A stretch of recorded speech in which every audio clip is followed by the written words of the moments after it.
Am I unmuted, Marcia? Oh,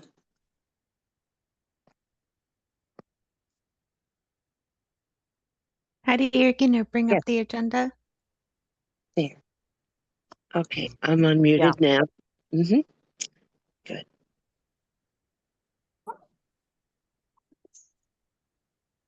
This is the agenda. And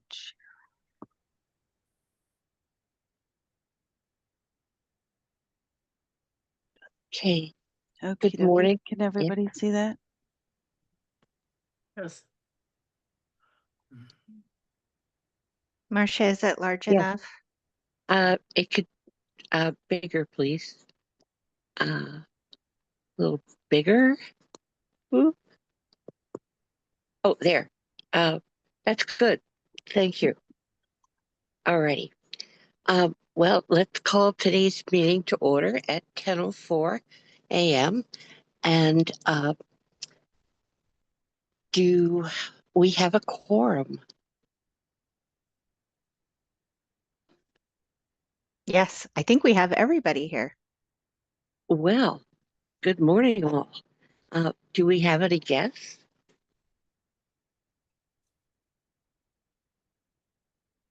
We have Leslie here, who will be appointed by the governor and confirmed by the Senate in September. Okay. I'm sorry, I was having technical problems. But yeah, I'm here. Okay. Nice to have you, Leslie. All right. Thanks. So let's start by, I guess we don't need to do introductions since we all are familiar with each other. And let's move to adopt the agenda. Has everyone looked at it? Any comments to make? I move to adopt the agenda as presented. This is Commissioner Mayer. Thank you. A second? Aye, Commissioner Adams. Second that. Okay, all in favor, say aye. Aye. Any negative? Aye. Was that a negative? No, that was an aye. Okay, a late aye. Okay. All right, so the agenda is adopted. And now let's look at the minutes. Any comments? Or we can move to a motion to accept the minutes. I move to approve the prior meeting minutes. This is Commissioner Mayer. All right, a second? I second. This is Commissioner Johnson. All right. Uh, all in favor, say aye. Aye. Aye. Any negatives? The meeting minutes of the past meeting are adopted. And announcements. Anyone have an announcement for us? Ms. Chair, this is Commissioner Adams. One announcement. I'd like to present to the committee is that I'm pretty sure everybody's been aware of the shortcomings of financial through the state of Oregon at this time. Down here in ridership in our great city of Medford down here, our funds have been coming or will be coming short of routes being cut, and Valley Lift at some point will be cut. And I'm pretty sure other cities will be cut with their ridership too as well. Lack of funding.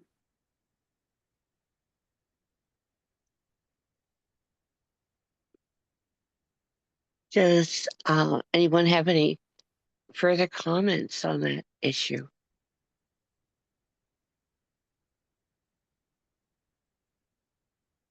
No.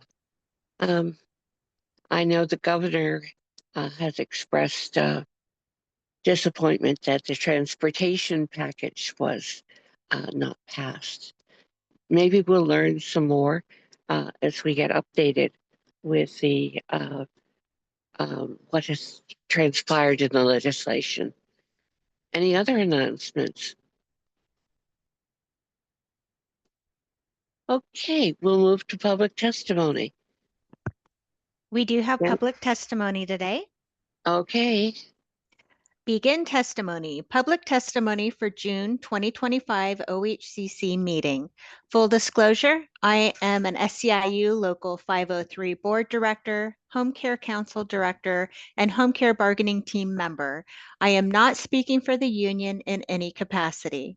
The questions raised in this testimony are not rhetorical and demand direct answers from the OHCC during this meeting. These issues are critical to worker safety, fairness, and overall system functionality. First, great job on the current Elevate newsletter. The professional development certification checkoff list is an excellent tool for workers. I'd like to offer a few suggestions that may enhance its usefulness. 1, please consider adding a space to record the date each course was taken. 2, it would also be helpful to include a section for noting the PTC renewal due date. In the long term, I hope this information can be automated so workers can easily access it in their files. Additionally, I'd like to suggest allowing workers to begin the PDC renewal process as soon as they receive their certification. This flexibility would benefit those who live in remote areas where internet access is limited or unreliable, and in-person classes may only happen once a year. Finally, please keep in mind that many workers with poor internet connections are unable to keep their cameras on during virtual sessions without experiencing freezing or disconnection. This makes participation difficult and frustrating. Thank you for your continued efforts and for considering these suggestions. Time is of the essence. Now that the OHCC and DHS have been made aware of their shortcomings and failures in a public meeting, they cannot take the position they did not know. Testimony respectfully submitted by Avery T. Horton Jr., home care worker, citizen, voter, taxpayer, state of Oregon, as always, acting in individual capacity and a testimony. I've asked for Berta to join us for public testimony today so she can comment and share any information about Mr. Horton's suggestions. Thank you, Jenny. And hello, everyone. First, that was very nice of Avery to compliment us on the Elevate newsletter. So thank you very much, Avery. And I made notes on his requests, and they're very reasonable. The adding the renewal dates on our new document. Most of you are signed up to I think everyone is signed up to receive the Elevate newsletter. I don't know if you've had a chance to look through it yet, but we're trying to provide tools in the Elevate newsletter to make it easier for providers to track their certifications, even though we do have an automatic electronic tracker inside of the learning management system. So adding the dates as he requested will be very easy to do. So we'll make sure that we do that for the September-October newsletter. The renewal certification, just for your information, currently all of our certifications, the renewal process starts 12 months after the start date, and Avery's recommendation is to start it immediately and take away that 1-year grace period. And I would be happy to add that onto the agenda for the July training committee as an idea for an open discussion about that concept, and see how the training committee feels about doing that. And then if the training committee is in agreement, then we would be bringing it forward to the commissioners as well as to the DD mental health committees. And then as far as cameras on, we did make a concerted effort in the month of July ongoing to ask students who are attending the enhanced certification, the mental health first aid certification, the exceptional certification, and the VDQ certification to have their cameras on. We did not ask for instructors to request that and encompass. We did not ask for them to have the cameras on during the other professional development certification courses. And the reason why is because number one, they're smaller groups of people. All of those courses are very interactive and engaging, and it makes for a better training for all parties. There's a lot of social interaction with all of them. The instructors do have the ability to communicate directly to an individual student who may be having connectivity issues, as Avery points out, is a great reason not to have your camera on. And so they have the authority, you might say, to just connect with that one student who's having problems with their camera and saying, okay, that's fine. You don't need to turn your camera on if you're having connectivity issues. And as long as they're continuing to engage with their voice or with the chats or in some other fashion, and they're part of the class participation, then they should be able to do that. I will send a reminder to our instructors to be sensitive to students that have that need. Thank you so much, Roberta. Okay. You're welcome. Have we completed public testimony? Yes. Okay. So, Looks like Paul has his hand up, though. Maybe he has something to add. okay, Commissioner Johnson, go ahead. Yeah, hi, and not in reference to the public testimony and Roberta's fine response to that.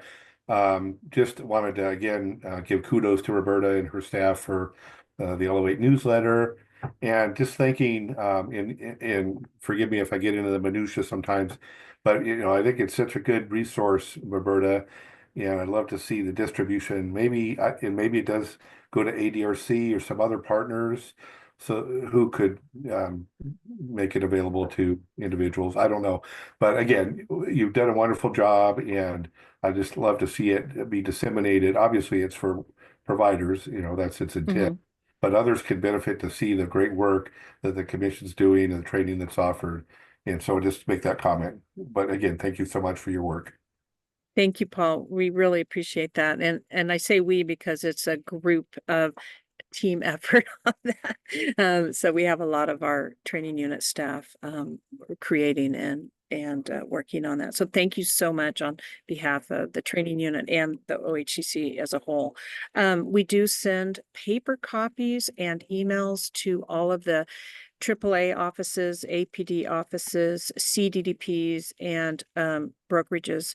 However, we definitely can expand our newsletter, and especially with the electronic copies. So thanks for those great ideas, and we'll work on reaching out to each of the ADRC managers and seeing if we can get them connected in on it as well. So great idea. Thank you so much.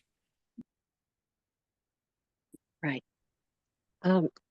So let's move forward to reflection time. Jenny? Thank you. I asked Heidi to add this to our agenda ongoing, and it's a time for you to comment on anything that happened during the last meeting or any follow-up questions. I know that we get a lot of information, and sometimes people are thinkers and need time to reflect before they share their comments. So I just wanted to make sure that we had time set aside for that.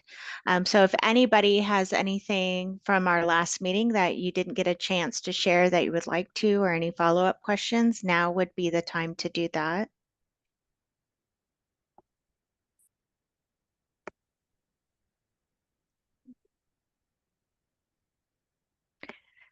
So I'm just going to keep that on the agenda so we have a little space for it in case there are things you'd like to share. It looks like Paul has his hand up.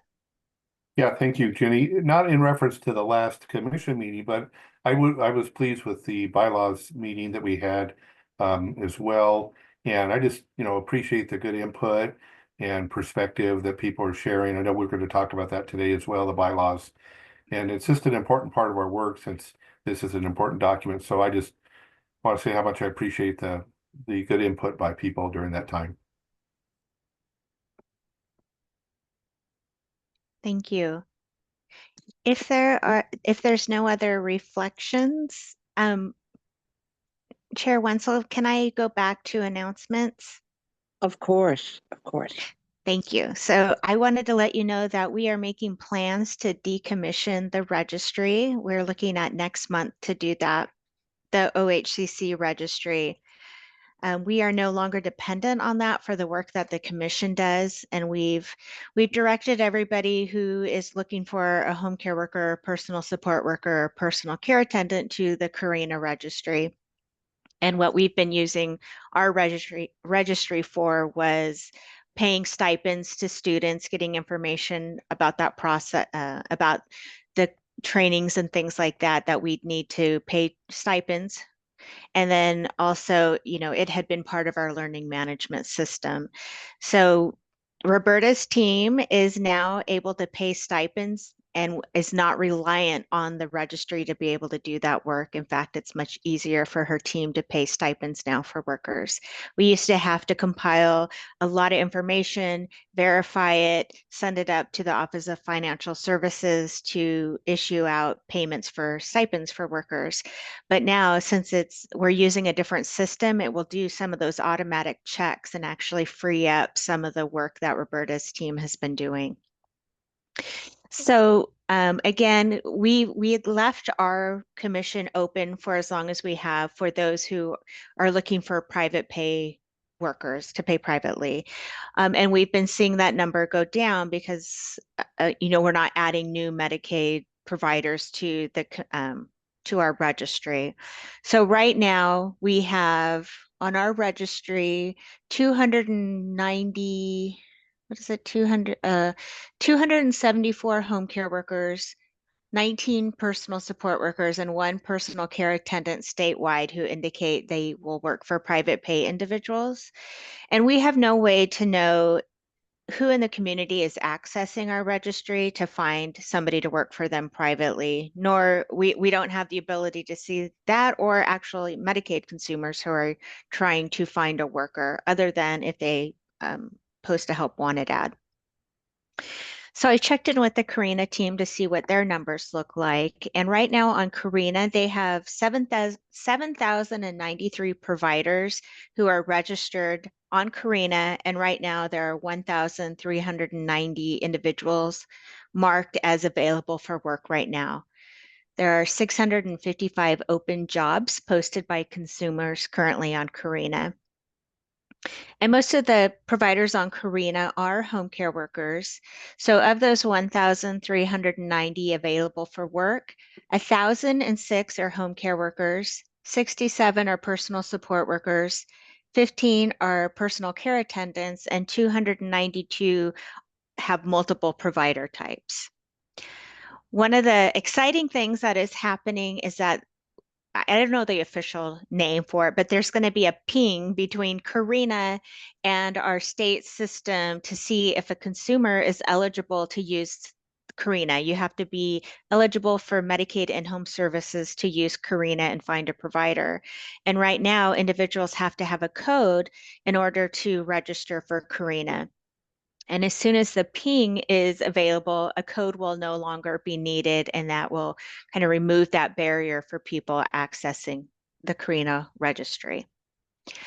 One of the things we are doing for the community, since we won't have a resource for them to find a private pay provider, is we're putting information together that we've adapted from the Employer Resource Connection program. And when we did have a private pay program called the Home Care Choice Program, we've modified those materials and we'll have them placed on the ADRC website. So anybody who needs to hire somebody, if they're a private pay individual, they'll at least have some sort of information available on helping them with that process.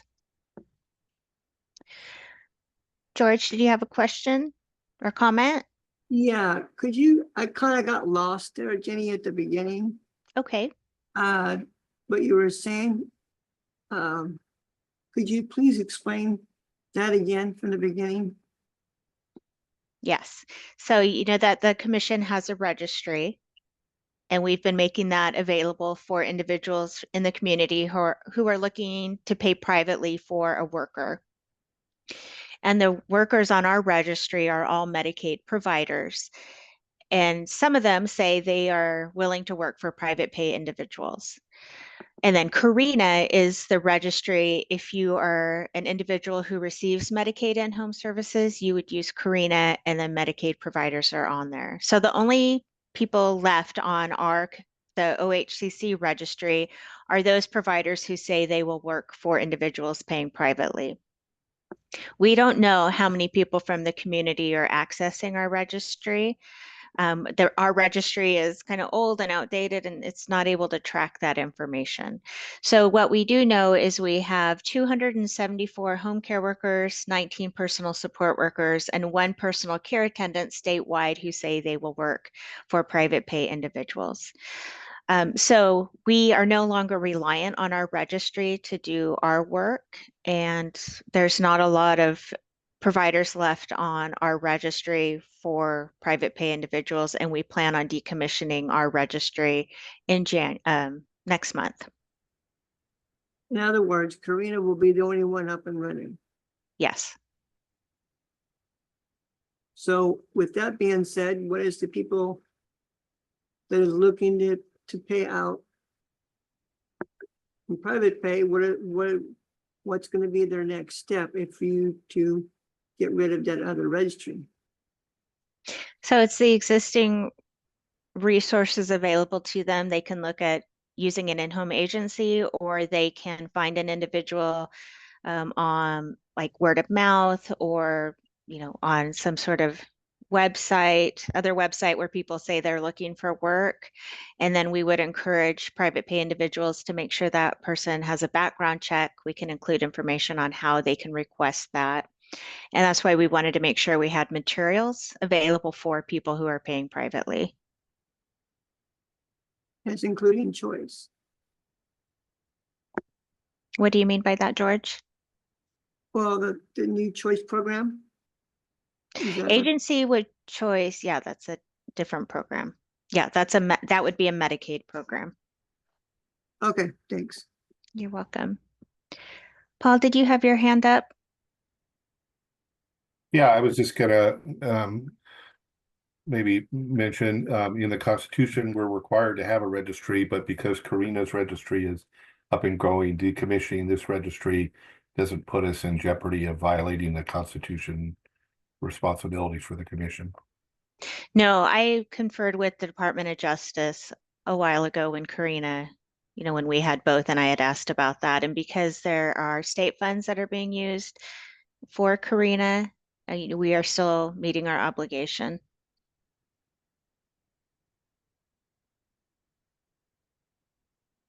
That's all I have.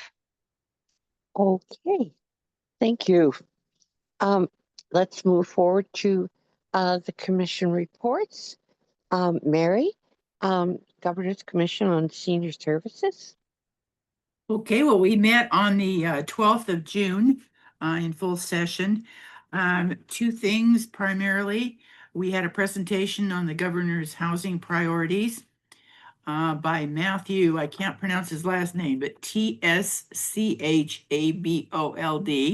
the Housing and Homeless Initiative Director from the governor's office. He gave us a total update on housing priorities, and we also had a second presentation from the housing economist, Brandon Schrader, from Oregon Housing and Community Services. And we are planning an in-person strategic planning meeting. We're just getting the final logistical arrangements done, so I can't tell you when that will be, but those were the 3 main things that we did at our meeting on the 12th. All right, thank you. I have lost the copy of the agenda. That's my fault. I asked Heidi Okay. to take the agenda down when people are talking. So I'm sorry. Oh, okay. So Heidi, No I'm sorry. problem. You can put the agenda back up. I need to get into my email momentarily, so please excuse me right. a minute. Well, I don't have a copy. I'm working on my cell phone. the next one to report is, so while you get it there, the next one to report is, I can go. I might not be in the right order, but this is Randy, talking Hi. for, we all know who we are. We might just not be in the right order if we go, maybe. So Okay. this is Randy, reporting out for O4AD, which is the Oregon Association of Area Agencies on Aging and Disabilities. And I have a very short report, so it's easy for me to go in that we haven't actually met since the last time the Home Care Commission met. So I don't really have any information to share. Legislative session, of course, has wrapped up, and O4AD does legislative advocacy calls to share information with people. If you didn't sign up for those this year, make sure the next time there is a legislative session that you do sign up for that updated information. But I just did want to let you know that we're having our quarterly meeting, which is a meeting which advocates and community partners are invited to attend and be part of. And that meeting is going to be a virtual meeting only, and it is next week on Wednesday, the 9th. If you have not already signed up for that event, if it's something that you normally go to, you can reach out to either a director of an area agency on aging where you are part of that location, or reach out to O4AD, Phil, and we can make sure that we get you some contact information if you need it. So we like to see as many people as possible. Thank you, Randy. Just wondering if you could send the information and link to Home Care Office, and they could send it out to the commissioners. I'd be happy to do that. Okay, great. Thank you so much. All right, now here we are. Oregon Disabilities Commission. Mark? Yeah, I have two Hi there. things. First, the APD celebration is starting this Tuesday the 8th. It runs from 11:30 to 1. If you want to register for it, you gotta go to the ODC website and look for ADA celebration. And then you can register for that way. And then our next meeting is July 10th for the ODC, and that's what I have on that. Thank you very Thank much. you. Okay. All right. Aging and people with disabilities. Paul? Yeah, hi, good morning again. I have nothing to report. Things are going along fine, busy summer, and but nothing to report from APD at this time. All right. Thank you. Community Advisory and CCO. George, do you have a report? Yeah. The things I'm going to report today from this will be CCOs will have the beginning of their contracts in 2029. They extended it another 2 years for that. And they haven't gotten out the CCO 3.0 out yet. They're still working on the 3.0 CCO deal. So the first contract will come out in 2029. I will be sending out all the commissioners the link that's coming out in the CCO world that will say the meeting is in July of 2022. And then there's another meeting coming up in September 23rd. It's where they've got the Fed and state coming together and discussing and giving updates of the changes taking place in the Washington, D.C., the perfect bill that Trump wants to do. So I will send the link out to all the commissioners for that. I believe it's at 10 o'clock in the morning on both meetings. You need to sign up for it in order to be in on this meeting. Recently, word got around and this is true, CMS from Washington DC will be issuing new Medicare cards with different numbers on them. Whoever's on Medicare will be issuing cards to them within 3 to 4 weeks, maybe 2 more weeks out, with letters, because there was someone that got into the CMS system and got all their personal information. So it was a breach of personal information that went out. That's why there are new Medicare cards with new numbers on it going out into the mail. Also, on the medical rides for non-ADMT, not quite sure in the rest of the state of Oregon, but down here, because of what's happening to the funds for medical, the brokerage down here will be having to decrease its providers to be taken as to medical doctors, dentists, and so on. So I'm thinking there are going to be reduced rides for everywhere in the state of Oregon when taking people to their medical rides, because of Medicaid's not enough money with Medicaid paying for those rides. So for example, the brokerage down here, I think, has 22 providers. I think it's going to be reduced down to maybe 5 providers left because not enough money. Just to give you an idea of what's going on. We will all know before December of this year of what is actually what's going to really happen on Medicare, from what I'm told. And that's all that I got to report. Thank you, George. Mm-hmm. All right, we've completed those, and we can move ahead to workforce marketing campaign with David Vining and Elisa Williams. There we are. Oh, good. Elisa, remember I I can had run some this or you struggles. can, whatever you like. This is great because I can, Heidi, thanks so much for helping, because then I can watch the room.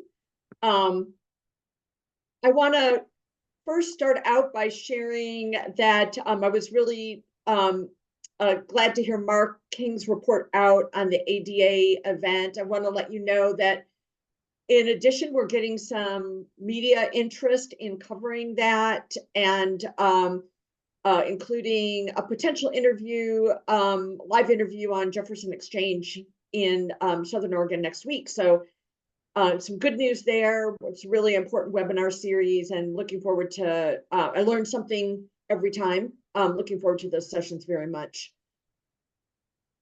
I'm here today to join the spectacular David Vining and Jenny Coakley to talk about all the work we have in the works on recruiting home care workers to our system.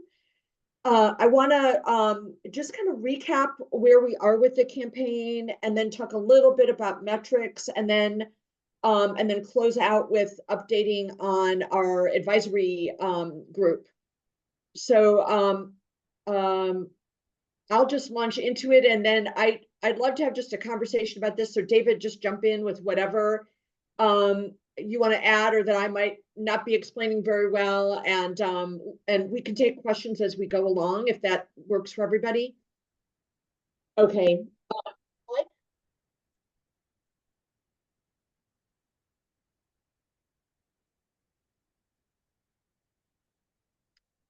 Do you need me to share my version of the PowerPoint, or? I'm sorry, Elisa, you cut out, and so I couldn't hear you. Oh gosh, can everybody hear me? Now I can, but for a minute you cut out. Okay, if that happens again, please let me know. Sorry about that. Sure, it's okay. So I'm going to go through this really quickly. As you know, our job with the campaign is to move people from clicking on one of our ads and demonstrating some interest all the way through to becoming an applicant, completing their application, and then going to work to serve people. And so we're measuring our ability to do that with the campaign and adjusting the campaign along the line of these goals. Next slide.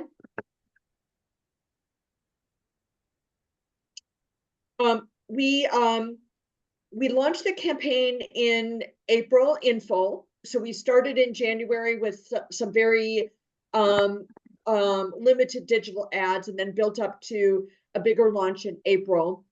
And I'm going to talk today about all the things that we started and launched in the spring. So next slide. Starting in April, we not only had digital ads that were on Facebook and Instagram, LinkedIn, website ads, so banners, banner style website ads. We had ads that were tied to search engines. So when you searched looking for information about jobs, ads for home care positions would show up. We also launched video ads on CTV, which is connected TV. So if you use TV at all online, like Netflix services, any of the online access services to get TV, that's where we also had advertising. In addition, we did YouTube. We had print ads in newspapers throughout Oregon. We did billboards in English and Spanish. We had transit ads, so that's ads on buses and on bus stations where people wait to catch the bus in English and Spanish. We did radio and podcast ads. And we also started to put posters up in businesses and displays about the jobs in businesses throughout Oregon. And I'll talk a little bit more about that in detail. Next slide. I already referenced this a little bit, but we just wanted to make sure you know that our digital campaign expanded in April. So we went from what we had done initially on Facebook, Instagram, and search ads, and really expanded it to the channels I mentioned. Next slide.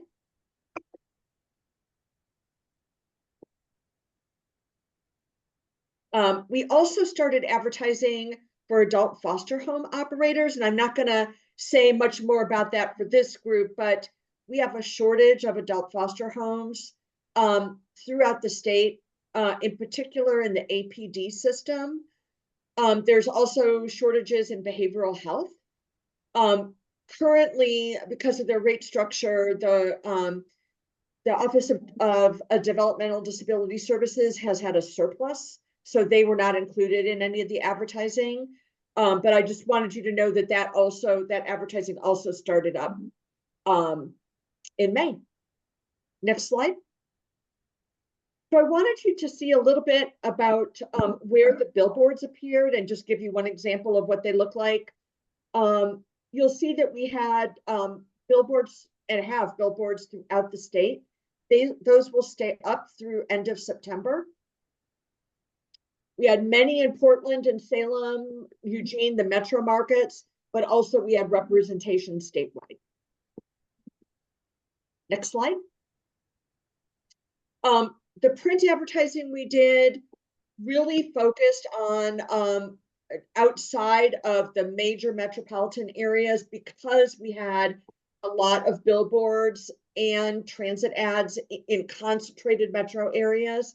So we complemented the newspaper ads in areas where public transportation and billboards were not as densely used. So that would be the Asian Reporter, the newspaper in Redmond, Rogue Valley, the Scanner, which serves the African American community, Eugene Weekly, Historian. You can see the list here. and we're going to continue these ads through September. I'll talk a little bit about how we're going to be refreshing the campaign in September as I close out. With each ad, it will rotate to a different type of job in each newspaper. So for example, if we have an ad that is focused on somebody with intellectual and developmental disabilities, the next ad in that newspaper will be for somebody like an older adult or somebody that needs behavioral health services, so that we get a good mix of exposure in all the communities. Next slide. We also did, like I said, advertising in English and Spanish and radio and on podcasts. And here we also really focused on markets where we don't have a high concentration of traffic. So the transportation and billboard ads are not as effective. So we did heavier radio and podcast advertising for rural markets throughout Oregon. Next slide. Okay, now I want to talk a little bit about how these ads are doing. I'm not going to go into a huge amount of detail here. I just want to give you the high points. And if you would like more detail, we are happy to come back to the next meeting and have Met Group go into a lot of detail with you on what all of the metrics mean for the ads. So I'll just give you the high level today. Next slide. We're continuing to see really good performance on our efforts since we began in January. So you all may recall that we did some improvements or changes to the Oregon Home Care Commission website. And then we did a full relaunch of the website for the April advertising.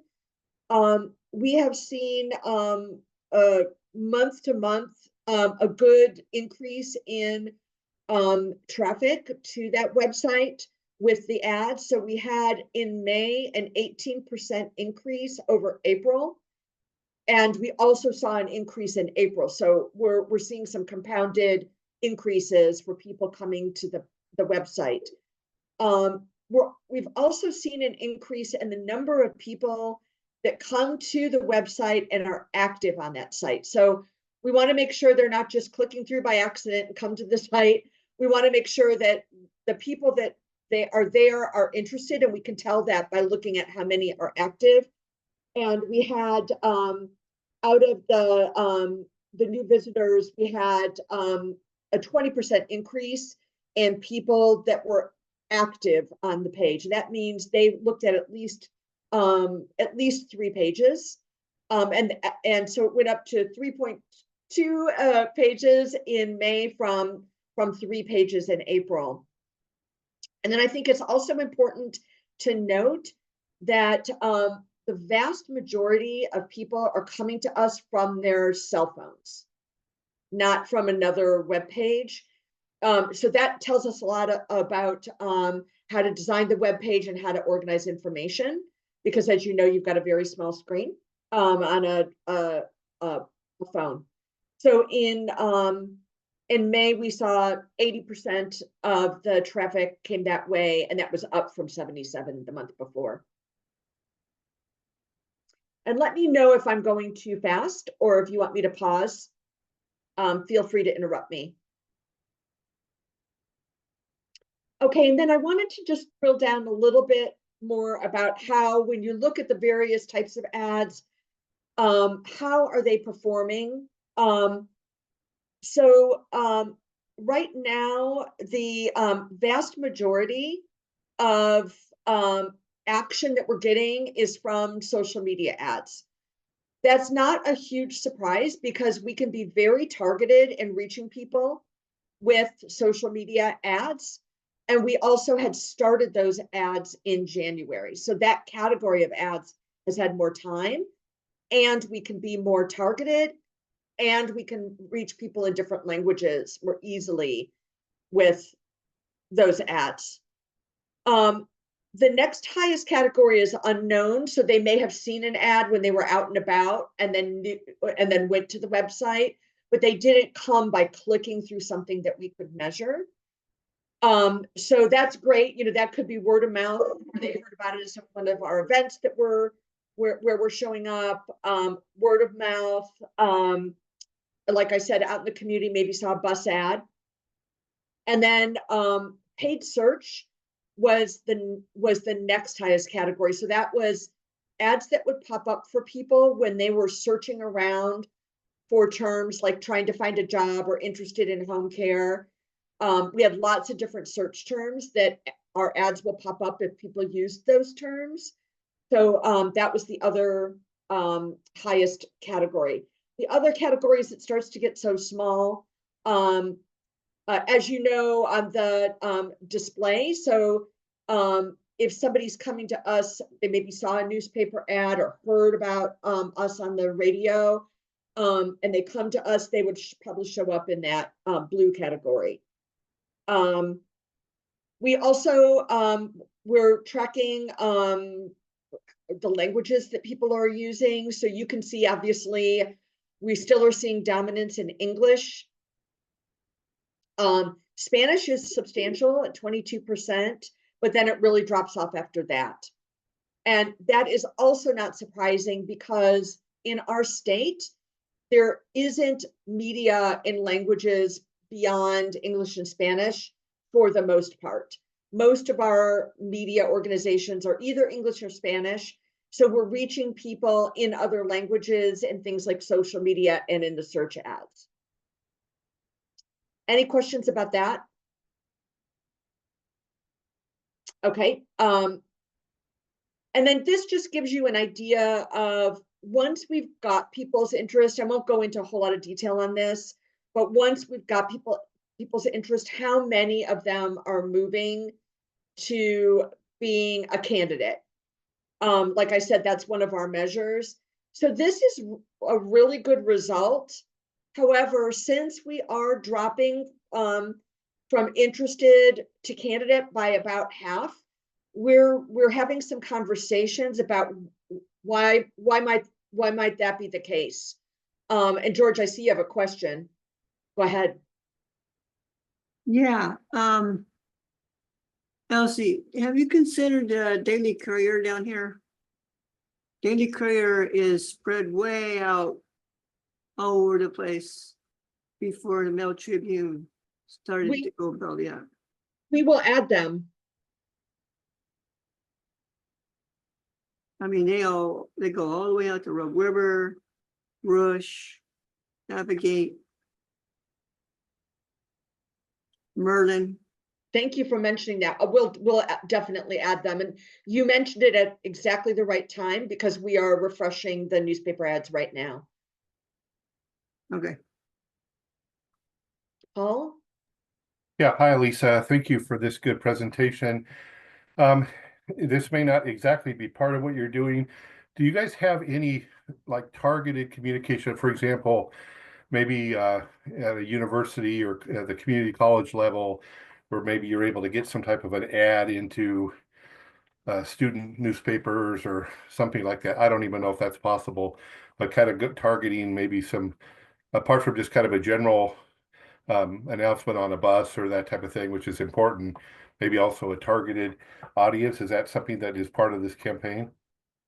Yeah, I'm really glad you mentioned that. So that students of all types and of all ages are one of our, what we're calling a niche campaign, a specialized campaign. And so what we've been doing to date is we have been reaching out to people that that are students, like their social media profiles indicate they are students.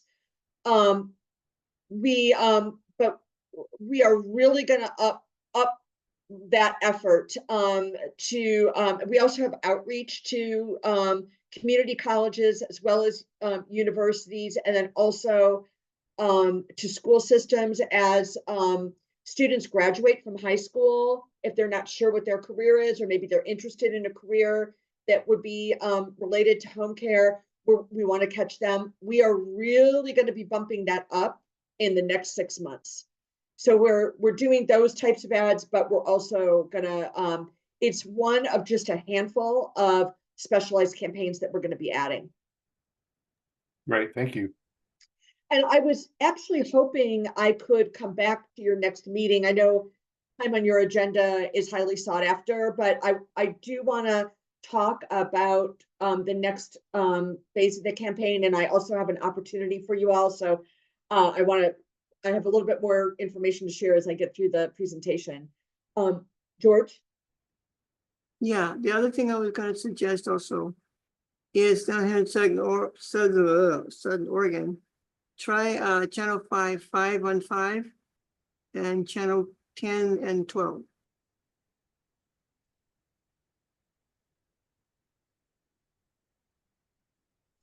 So we are reaching broadcast through that category connected TV. So, and then we are going to be expanding to broadcast in the next 6 months, George. So because it is so expensive, thank you for the channel suggestions. I know that is a really big market down there in Southern Oregon because you also have the stations are serving the California market. So it's really a good place to be. Actually, Elsie, on channel 5, you can have someone on your team go in on channel 5 and talk to the person without the ad.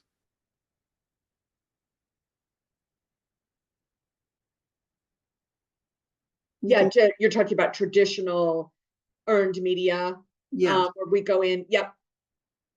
Absolutely.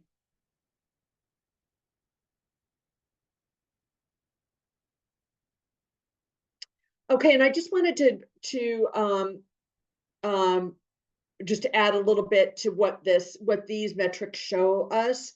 I want to give you an idea of the kinds of events that we track that get people that help us reach these numbers. So it's things like they confirmed that they met the eligibility requirements. They navigated around our website to learn more. They clicked away from the site to Karina or to Comagine for the personal care attendants. They began filling out a contact form, or they downloaded one of the step-by-step guides that we've provided for people to help them through the process. Okay, next slide. And I know I'm going to pick up the pace because I know I'm getting to the end of my time here. Next slide. I'm not going to talk too much more about the metrics in detail because I've given you the high level. So to spare our time, since we have just a couple of minutes, I'm going to say next slide on this one. And like I said, we can come back and give you more information. We have metrics on every type of advertising we're doing. So next slide. More metrics, and we can again share this with you and give you a more detailed presentation. Next slide.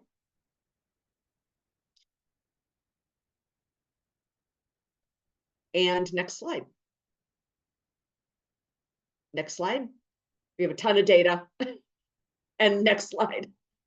Okay, I want to get a little bit into partner engagement, especially since that was one of the questions that came up. I'll keep this really high level. Next slide. We have already started to reach out to many partners, and that includes the workforce partnerships throughout the state, universities, as well as we're reaching out to groups that are culturally specific, and then also have a focus on outside of our metro areas. Next slide. I wanted to close out by telling you a little bit about an opportunity that we have. For the beginning part of our campaign, we had an advisory group that we relied upon to get their feedback, in addition to lots of other places where we sought feedback. That advisory group's work is now complete, and we are starting up a new advisory group, inviting those people to continue on if they choose. We know they already gave us a lot of their time, so some may decide to peel off, but we're inviting them to move forward with us. We also would like to extend that invitation to all of you. If you would like to be on that advisory group, we would love that and welcome your participation. The group will advise us on both the home care ads as well as the adult foster home recruitment ads. We only need about 1 to 2 hours for every month or so, every 4 to 6 weeks. There'll be an occasional email or question in addition to that. And the work of this group will continue through March 2026. So if you are interested at all, we would love to hear from you. We've got an email here for Reagan Sheely, who is the one gathering all the names. And anyone, Jenny, David, and I can help you if you're interested. Oh, Reagan, I didn't know you were here. So we'd love for you to join us. Reagan, do you have anything you want to add to that? No, if you could take just a moment to think about this and let me know by the end of next week. So I believe that's by 7/11, that would be fantastic. Feel free to reach out with any questions.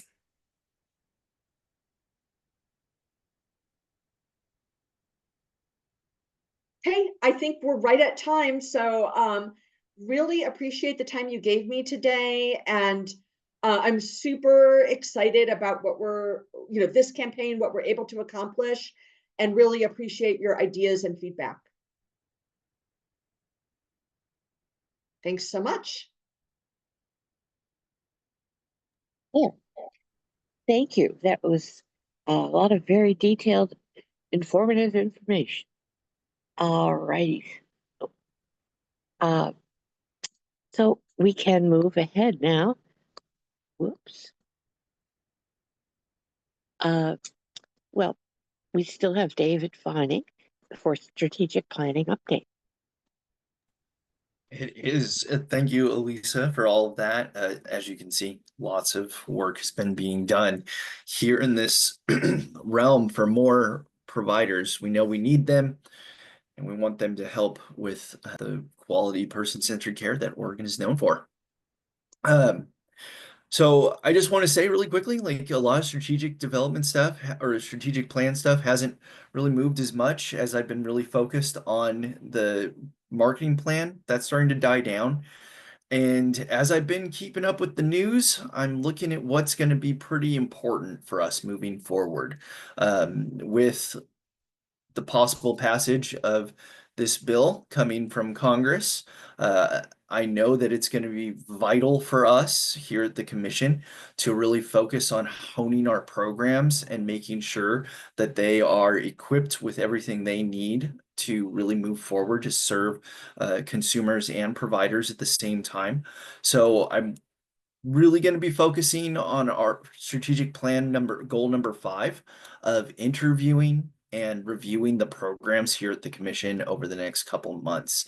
And so for all of you commissioners that had sent me your interest in doing this, I will be reaching out to you individually so that I can plug you into the programs and with the people that you really are interested in hearing the most about and from, and really digging into their programs for me and with me and for the commission. So I hope everyone is looking forward to that. And I'll re-engage and make sure that you're still feeling that you have the time commitment to do this. But it will be kind of the focus here for the next couple months so that we can make sure we move forward on that one and are prepared for any changes that might happen because of legislation coming out of DC. So yeah, any questions for me really quickly while I'm pausing?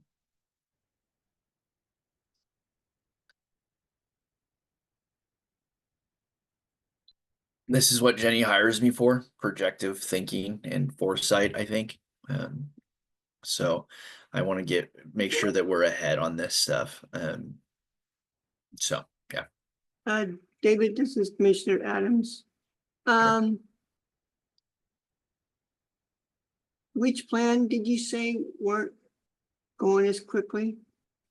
The strategic plan. So goal number 5 specifically, and I'll have Heidi send that out to everyone again, just as a reminder. What other ideas would you like us commissioners to give you? Well, right now we're going to be moving forward, especially on the interview stuff. So this will be interviewing the blah, blah, blah, blah, blah, blah, blah.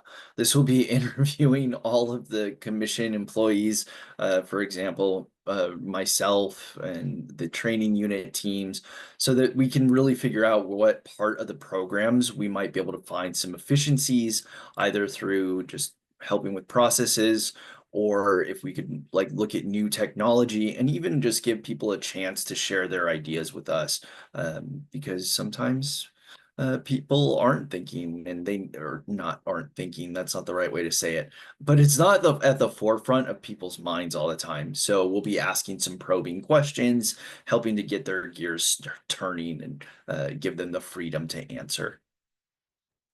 We'd like to make a suggestion, if I may. Could you send us the questions to the commissioners? So Yeah, that, absolutely. so that especially me, that way I can kind of go over it and refresh and see what answers I could probably give on it. Well, George, what you'll be doing is actually asking those questions of the employees, and so helping them to come up with the answers. Oh, okay. This is Marsha Wenzel with a question. I need to take off my chairperson hat for a moment, but I can see another use of the data you will gain by doing this. I think it will help legislators and others to see what the commission really does. A lot of you are invisible behind the curtain, so to speak, and they don't realize how many people it takes when they're not seen. And when you ask for so many dollars for so much, it might be obscure to them exactly why it's needed. So I think it would give you a good layout to present that, it takes so many people to develop this, where they're not, the main staff, but so that you retain funding, hopefully. Okay, thank you. Thank you for that, Marsha. I really appreciate that thought. I saw Jenny's eyes light up, so that I'm sure is going to go on my plate. But I also like to think of myself as the Wizard of Oz behind the curtain, and I definitely thought of that as soon as you said that. So, Paul? Oh, boy. Okay.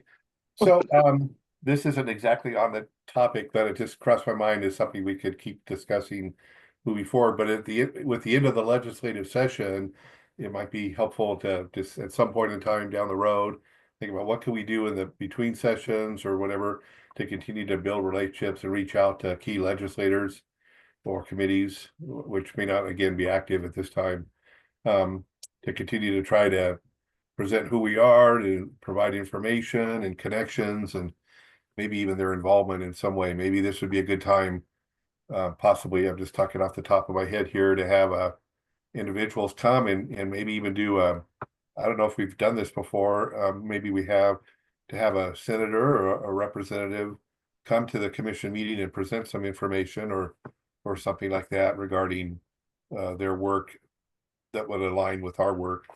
But anyway, just think after the legislative session, there may be opportunities to strengthen connections with some of the legislators. Great idea, Paul. Thank you. Yeah, good time when they're less busy.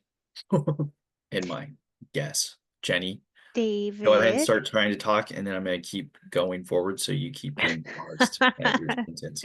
Thank you. I wanted okay. to extend the invitation to Leslie if she's interested in interviewing some of our programs as a way of learning more about the work that we do, since she's going to be one of our commissioners. Leslie, if that's something you're interested in doing as a way of learning about the commission. I'm not going to put you on the spot now and make you answer, but you're welcome to participate. Thank you. I would very much be interested in learning more, always, about everything that has to do with health equity stuff. So I would very much like to be better informed about things. And my thought is, I would really love to connect with some of the Republican legislators, because they're the ones that we have a lot of Democrats in this area, but it's the Republicans that we need to reach out to, in my opinion, because they're the ones that control some of the things. So anyway, that's just what I would like to see. But any kind of information would be helpful. And I believe it is Commissioner Wenzel that I'll be connecting with also to get more information. Thank you, guys. Glad you're joining us, Leslie. It'll take me a minute to get the name going, but we're going. Don't worry. I'll get the memory. No worries. I understand totally. Well, thank you, commissioners. I appreciate your time and all that you do, as always. And yeah, if you have any questions, please feel free to reach out to me. But I'll be reaching out to you soon to start getting this interview planned out, and probably here within the next week, or not here, probably 7-Eleven, because after I heard 7-Eleven, I want a Slurpee, but that's also a good week to reach out and start getting this scheduled. So. David, before you go, this Commissioner Adams, how's it going putting this on our website? Putting what particular on our website, George? The advertising for caregivers and stuff like that. I mean, just like Elisa said, it's going out well. Okay. David, Paul Johnson, real quick. I am concerned about your new title, the Wizard of Workforce Development. That is a little concerning. Noted, Paul. Noted. I'll talk to Jenny about it.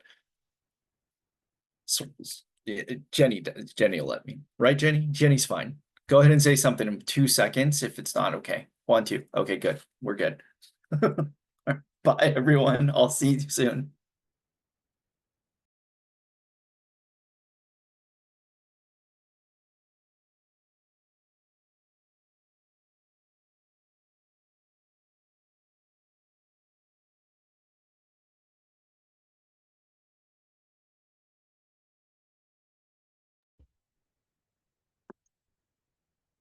Marcia?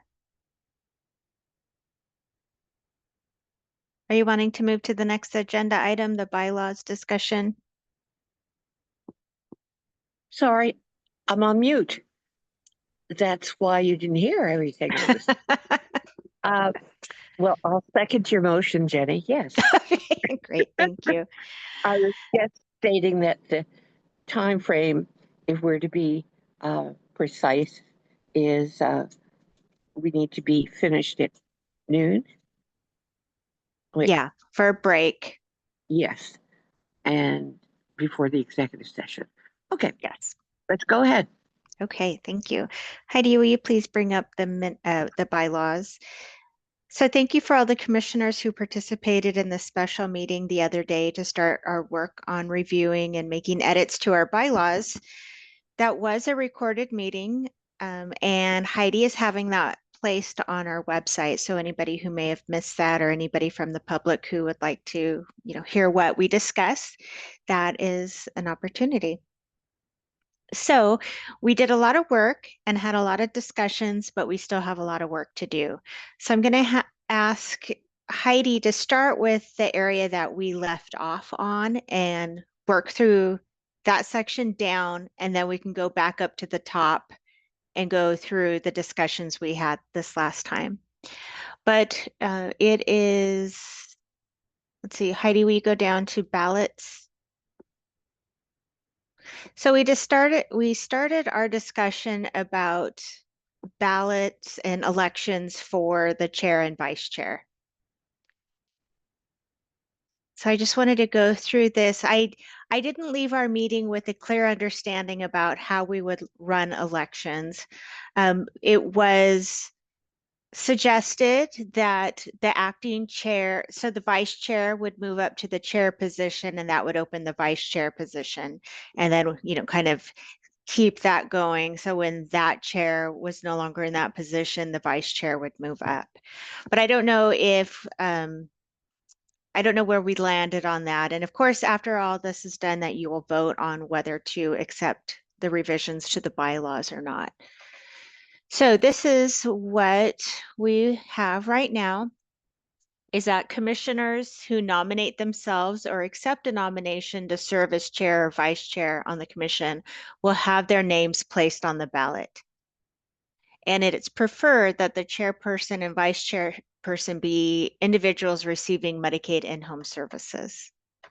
So those were the additions from our conversation, and from, I want to thank Commissioner Johnson for going through all the bylaws and adding suggestions. Really helped our discussion the other day.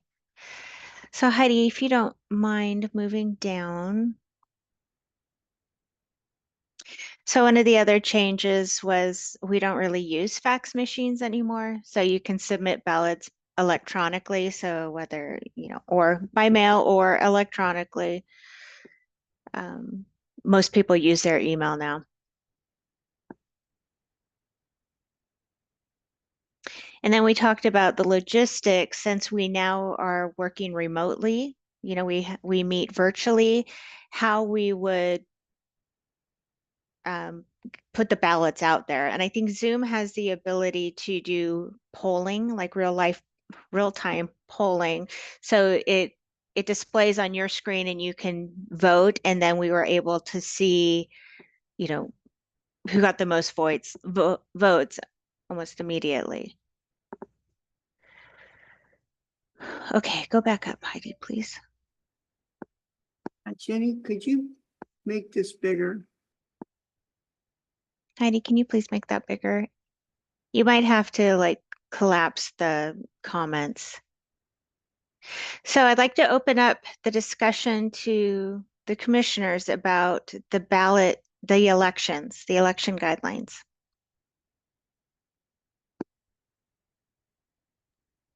Well, this is Commissioner Mayer. I just wondered, do we have a nominating committee anywhere? I don't think I saw that in the bylaws, but it seems that somebody has to be in charge of these ballots and making sure that the names are collected and making sure that they're put on Zoom or whatever, and then making sure that the official results are reflected in the minutes.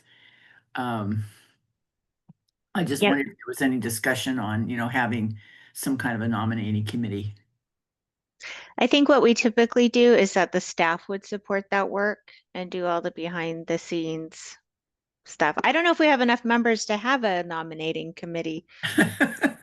Could be.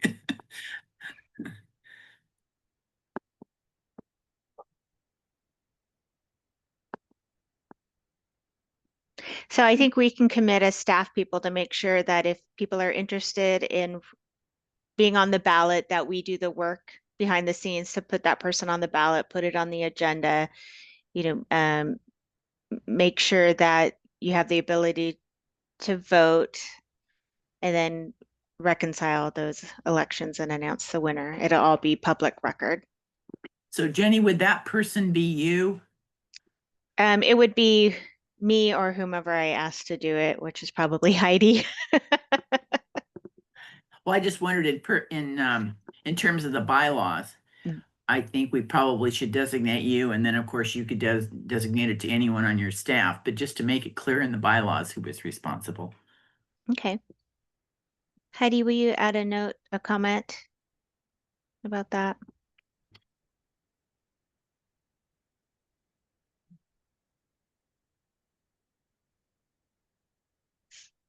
So I'd say that executive director or designee will blah, blah, blah.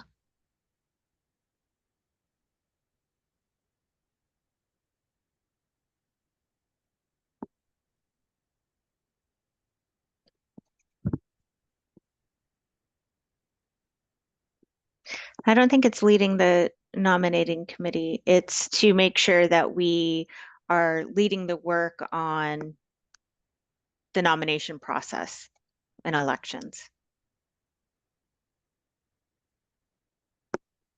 Is that right, Mary? Yes, that's what I was just making sure that, we collect the names and the whole process, as you were just Yeah. saying. Okay, thank you for that. Hi, Jane. Yes. This is Commissioner Adams. An electronic mail, I think, is a really good idea.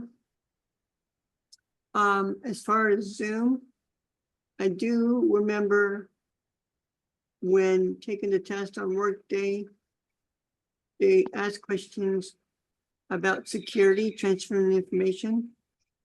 So when it comes to Zoom, I would be kind of hesitant on Zoom. Because Oregon State is very tight on security like that. I was wondering if you could, and if commissioners were okay with it, if Jenny could check in to see if Zoom will be okay for that, for this type of thing.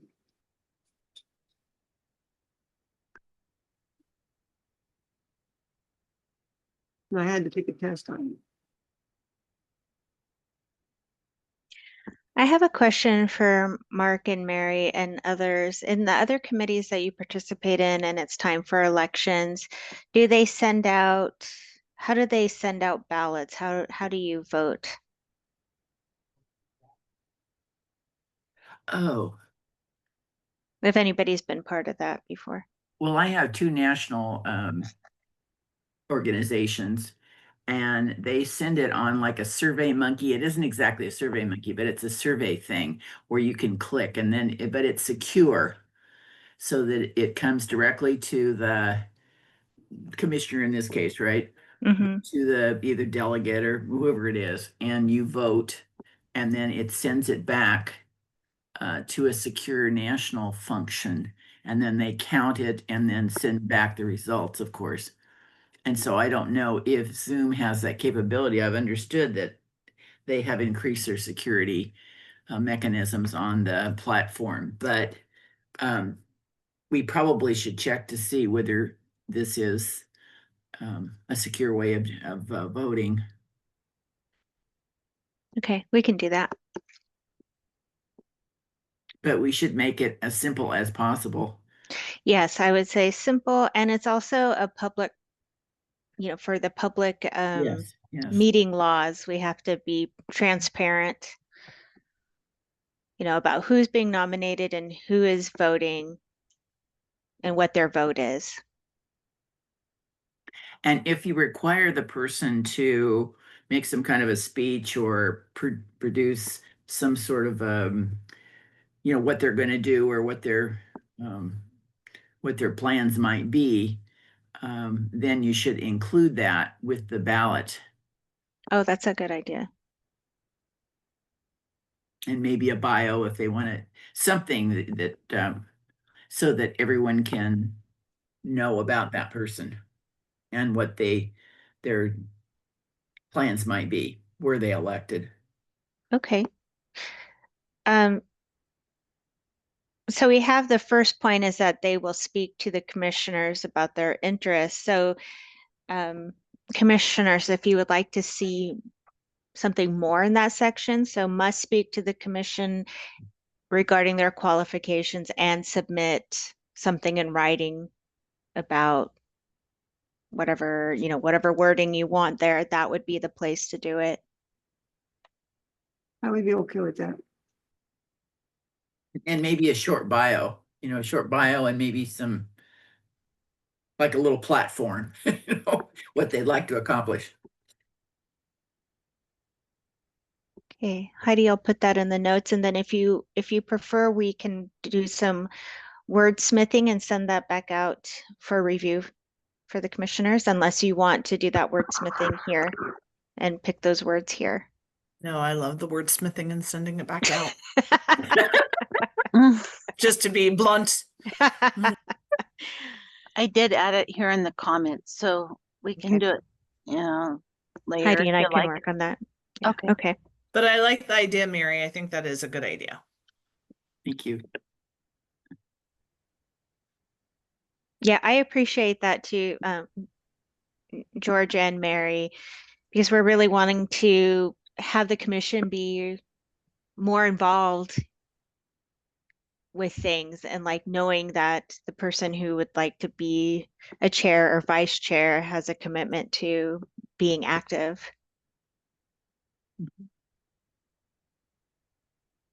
Is there a reason why we just have a chair and a vice chair and no secretary or financial officer? It just seems like I would say because those functions are performed by the staff. Now the idea of someone and we all do oversight of the budget, so. well, but that's probably the case in any kind of organization where you have a volunteer officers and you have a paid staff. But my point is that, for instance, the secretary, even though they may not do the minutes, they would be responsible on the volunteer side for things like that, the secretarial responsibilities. And a financial officer likewise would be responsible to work with the staff and not do the budget, but at least, be responsible for that. And, because it's hard to have a commission that, and then of course the budget, if there's any voting, that financial officer will bring the vote to the commission. That's my point, is that I think that even though the staff is doing the secretarial functions and the financial functions, that you do need a representative on the commission. That's what I've seen in a lot of bylaws. So I'm just throwing it out there in case we may want to do that. Which would also mean if the chair and the vice chair were missing for some reason, that the secretary then could take over running a meeting or doing whatever they had to do, or the financial officer.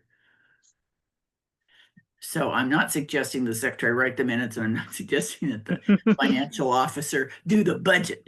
I'm just saying that that is the point person on the commission for those kinds of responsibilities. I guess I've just never seen a pair of bylaws where we only have two people. Thank you for bringing that up. I'd like to, have the other commissioners comment on that. Mary, does the Governor's Commission have a secretary and a treasurer? We have a financial officer, and that's something too that we're going over is, do we need other additional responsibilities on the commission?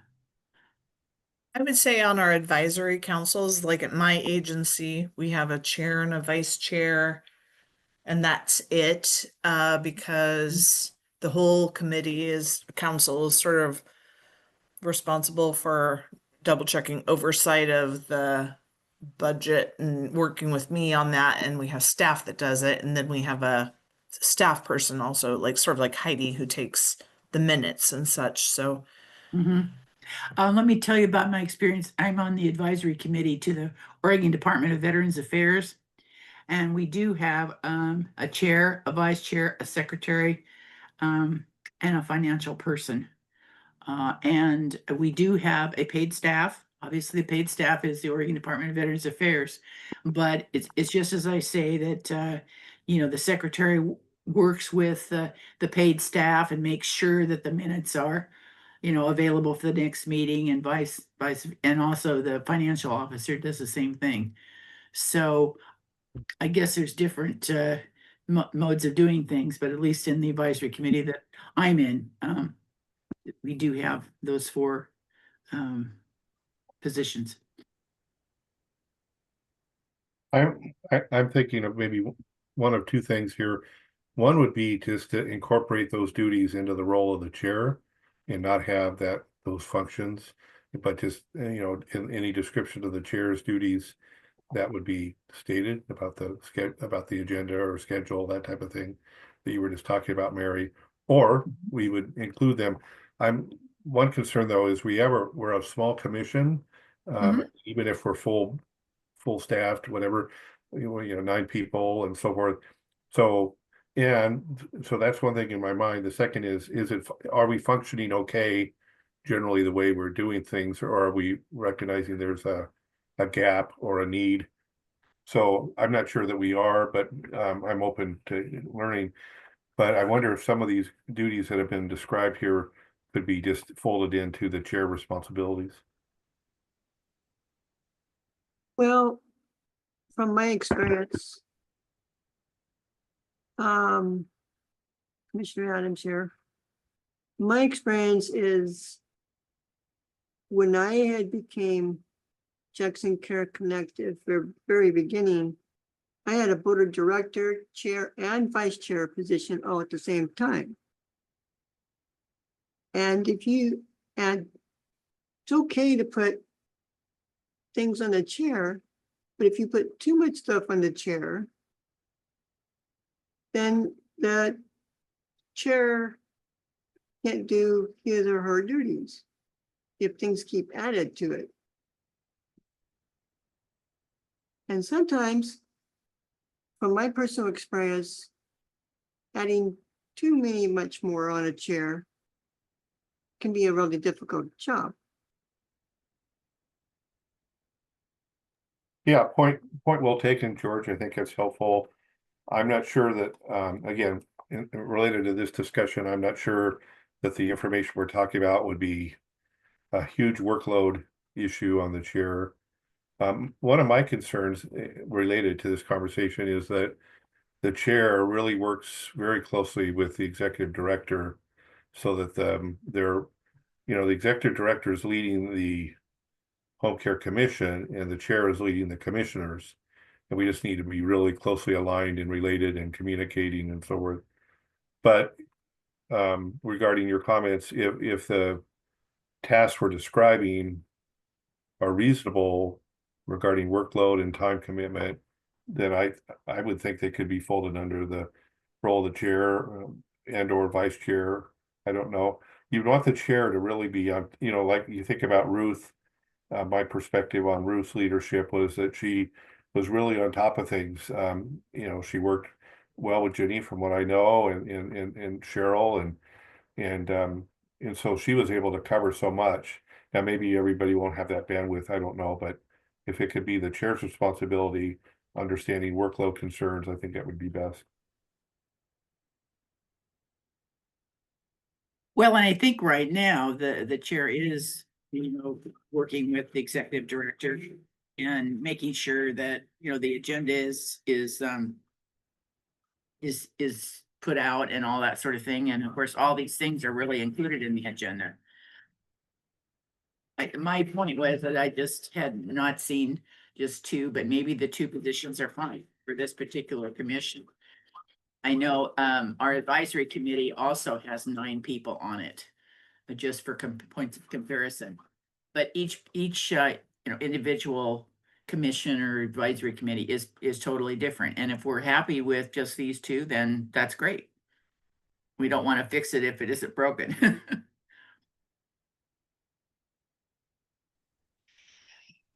Marcia Wenzel with a little different idea here.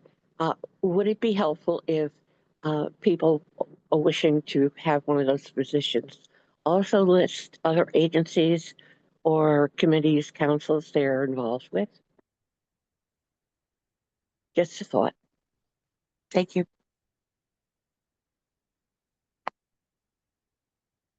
Yeah, I would think that would be part of the bio. Okay. Alrighty. Mark, what do they do on ODC? Do they have a secretary or other, besides the chair and vice chair? I think there are co-chairs with ODC. Marcia, you're on there too. Marcia Yes, and Mark. I'm the vice and Mark is the chair. Do they have other officers as well? not with assigned titles, I believe. Okay. What do you think, Mark? I don't believe the G that I know of. We have a small executive team that meets to help form the next planning. And the Mark and I, the chair and vice chair, are on it, and a few others. But I don't believe they have a given title.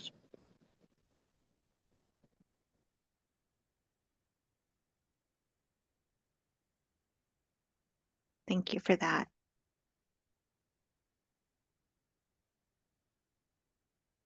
Just for the record, this is Commissioner Adams. I think with this commission that we are on, my belief is it's going in the right direction with us doing the work, communicating, and so on. I think this commission has done a terrific job.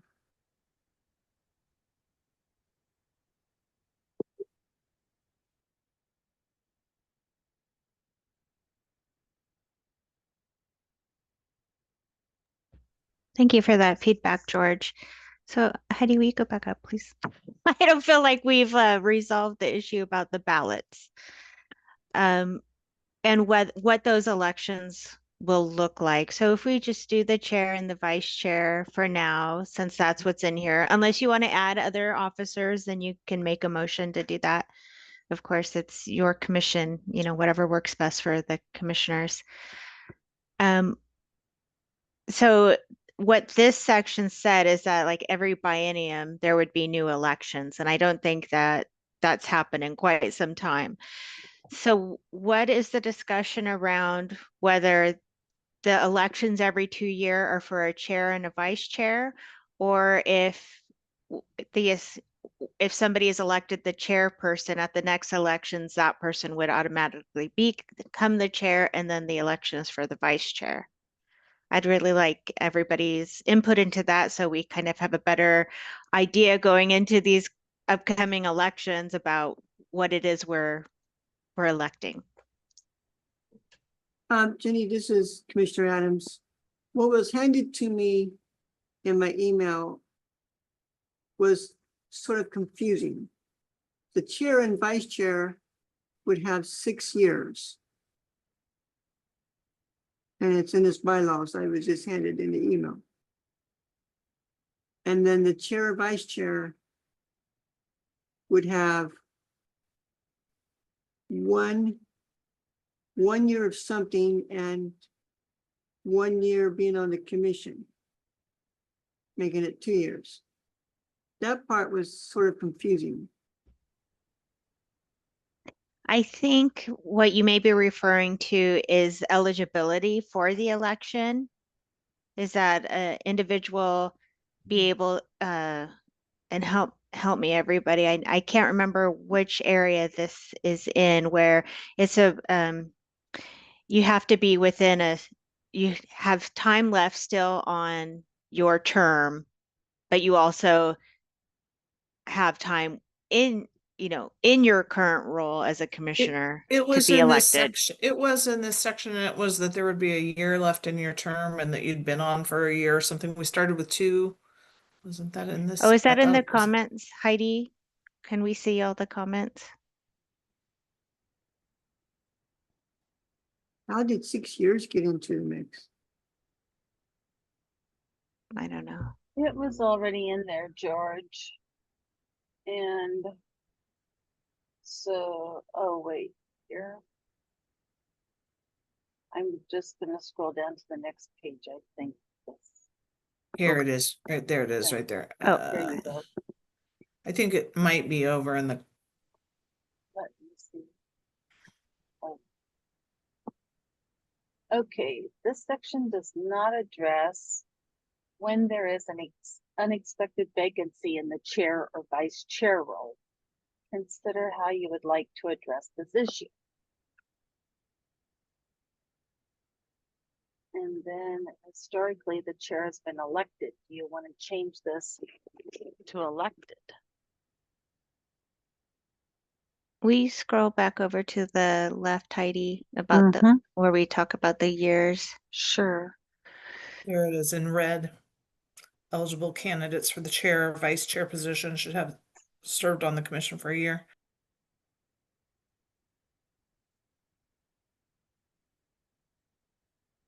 Well, I like to That see. is confusing. What were we talking about? Are we saying they may serve up to, so not will serve, but may serve up to 6 years? So that they could be reelected, but not serve more than 6 years in their position? Yeah, I think that's where we were with that. Yeah. That they would have a year, so they're going to be oriented and aware of the work of the commission, and then would have 6 years, which is allowed for them to be the chair, and then they would still have a remaining 2 years, I guess, in their term. I think that's what we were thinking. Okay.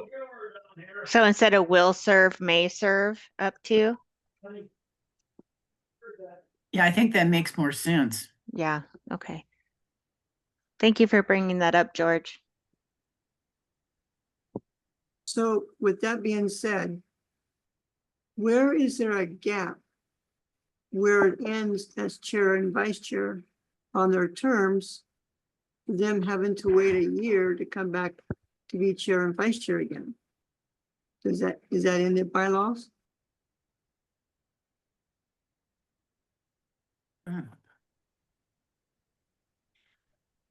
I don't think it is. I mean, I'm not seeing it that way. So if you're vice chair and you're vice chair for 6 years, that's one position.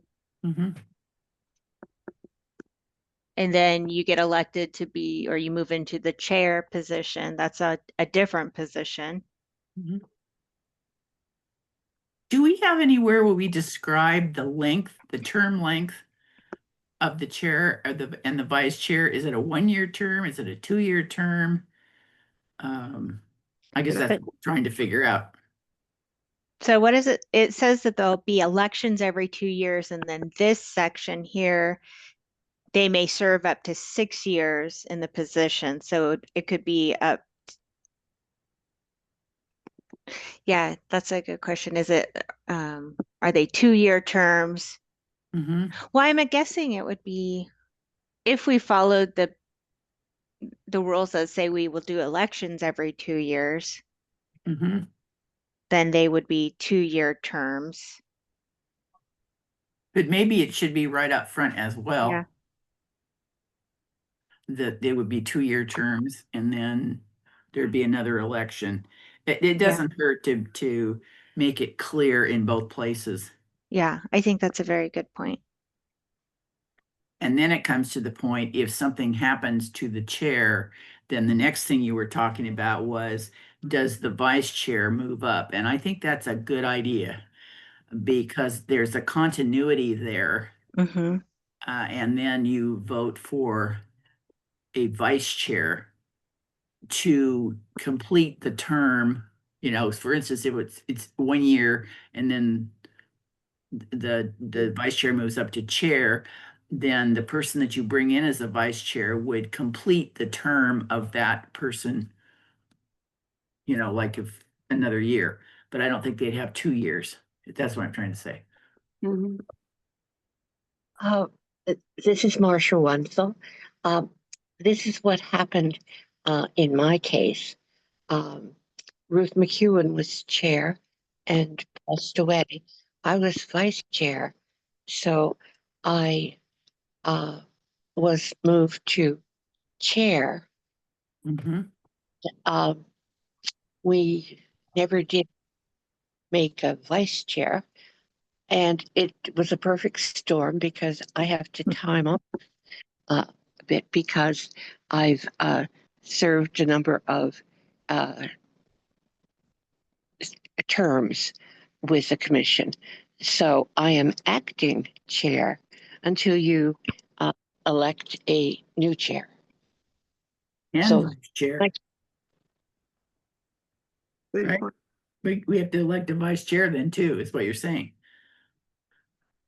Well, I will when you get your new chair, there is no vice chair now. Mhm.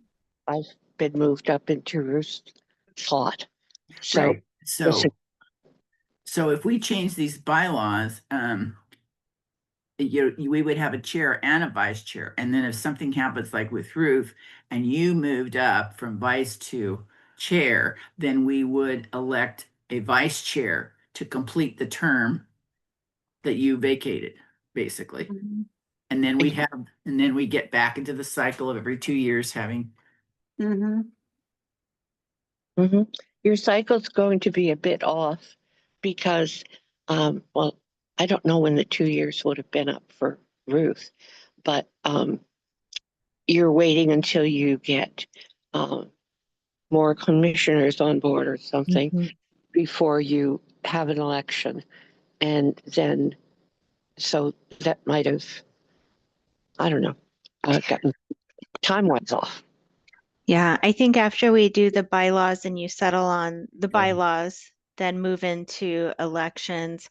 What's complicated and confusing in this case is that both Ruth and Marcia are past their terms, but the governor's office has let them continue in their position until we have more commissioners. So that's what makes this situation a little different probably than others. But it did highlight an issue that we didn't really have in our bylaws information about what happens when the chair is, there's a vacancy, not because of an election, but because of something else. Mhm. Well, it seems that we want to finish these bylaws and then wherever we are, what month is it? August that we're supposed to be, if this goes through, it would be August then, correct? Mhm. And we might as well start, if we can, Mhm. we might as well start an August election. Mhm. With we kind of just starting in like Marcia would, if she stays, would run for chair and somebody else would run for vice chair. Because we've got to get this thing back on track. Yeah. Mhm. So to get back on track, if I'm hearing this right, in August, Mhm. we would open up elections for the chair and vice chair. And then the next 2 years, it would be, well, how does that work though? So a person wouldn't you have to do elections for both again? Because they can Yes, serve up to 6 years in their position. So they would have yes, to be reelected again yes, every 2 years. every 2 years. Okay, so that would mean that the vice chair wouldn't automatically go to the chair position. There would be new elections. I mean, yes, I think that's cleaner. Okay. What Yeah. do other commissioners think about that? Well, I'm okay with it. The only exception is if we have this again where the chair is gone and the vice chair has to take position again, then it should be an automatic move up from vice chair up to chair. Well, that would be, George, because once you vote on it, then in these bylaws, if I'm hearing what we've been talking about, is that if something happens in the vacancy of the chair, that the vice chair will move up, and then we would elect a vice chair to take over the remaining time. Let's say it was a year.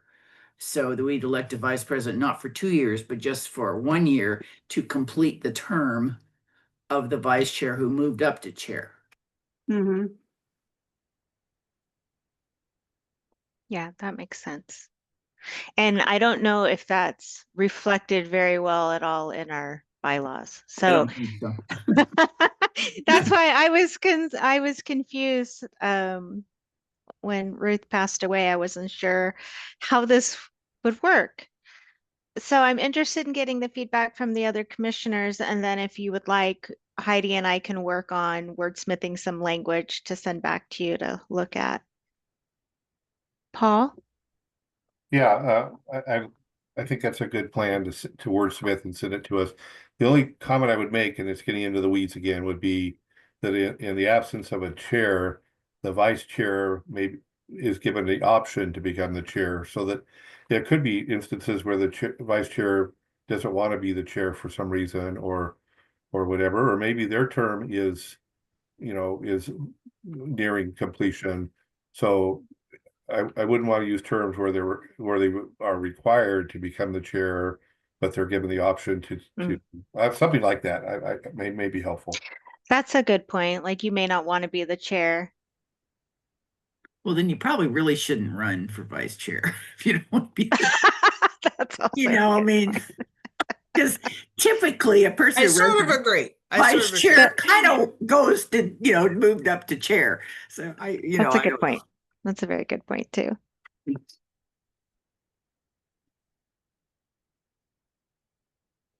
Paul, did you have another comment? No, sorry. Let me lower my hand. Okay. So next month is August. So we need to finish these bylaws before our next meeting. Are you wanting to do elections during our next commission meeting or have a special session to do elections? Either way for me is fine. Okay. I like a special time session to do it myself, so we can Okay. just focus on that. That would be my preference. Okay. I think I agree with Paul. I think that would be a good idea, especially since we have new bylaws and a new process, and just to kind of start afresh. Okay. That probably makes the most sense since I'm not sure if we'll, in the next 10 minutes, finish these bylaws. We may need time at our next meeting to do that and then have the elections later in the month of August. Yeah. Okay. Jenny? Yeah.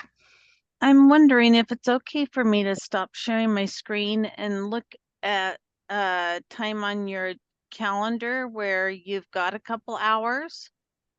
And we've got all the commissioners here right now, and it seems like it would be easier to find a time now than to be sending out polls or emails and whatnot. Can we do that at the break? You can take a look at my calendar, and then when we come back from break, we do it because I don't want to lose momentum of getting through the bylaws. Yes, sure. Thank you. Thank you for that suggestion, Heidi. Mm-hmm.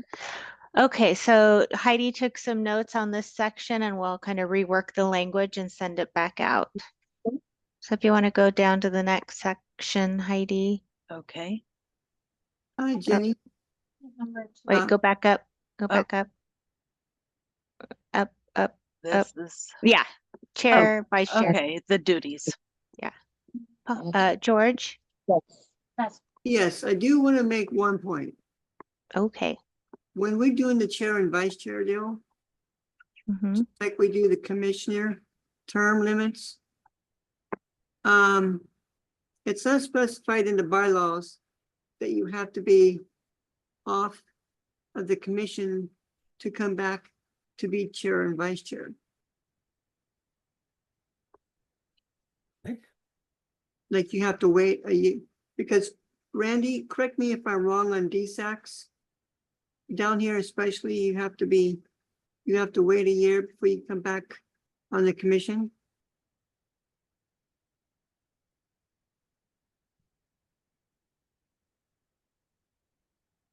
Randy? Sorry, George, I am here. I just couldn't find my unmute button. I had too many screens open. I'm working on my laptop today. I think that I don't know that is a requirement of a DSAC. Like my DSAC members do not have that in their bylaws. I don't think that's a state requirement. Okay. So, but are you asking that potentially we have a mandated break, George? Is that what we were hoping for? I'm asking if the commissioners think that we should go in that direction where you have to wait a year to come back to redo a chair and vice chair. What was the purpose of that in the first place, that we had to wait? Does anyone know the genesis of that particular requirement?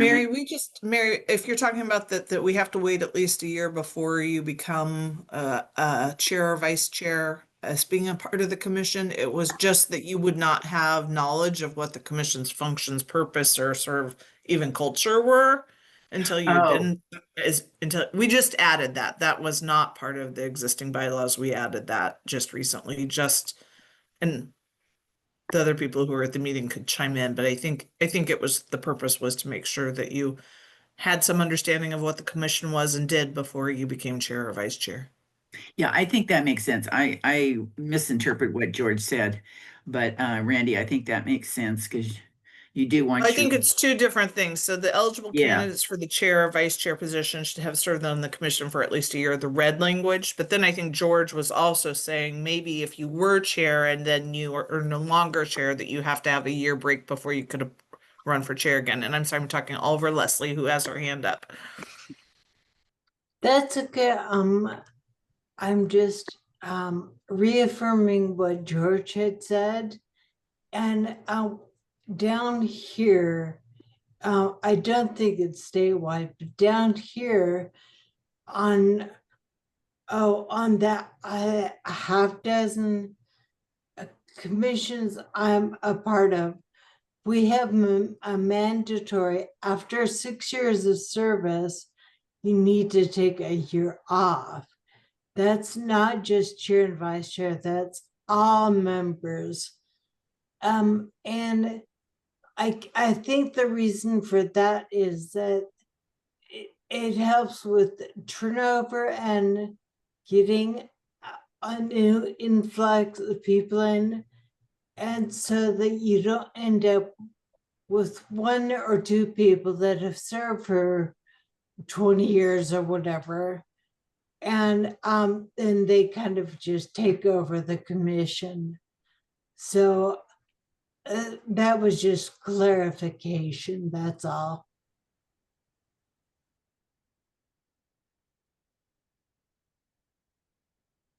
So there are term limits in the Constitution and state statute for our commissioners.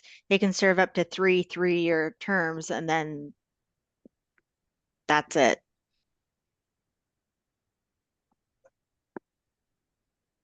So I think the question on the table, George, is should there be a mandatory time break in between after you're a chair or a vice or chair, you'd have to take a break before you were elected again? Correct. What do the other commissioners think about that?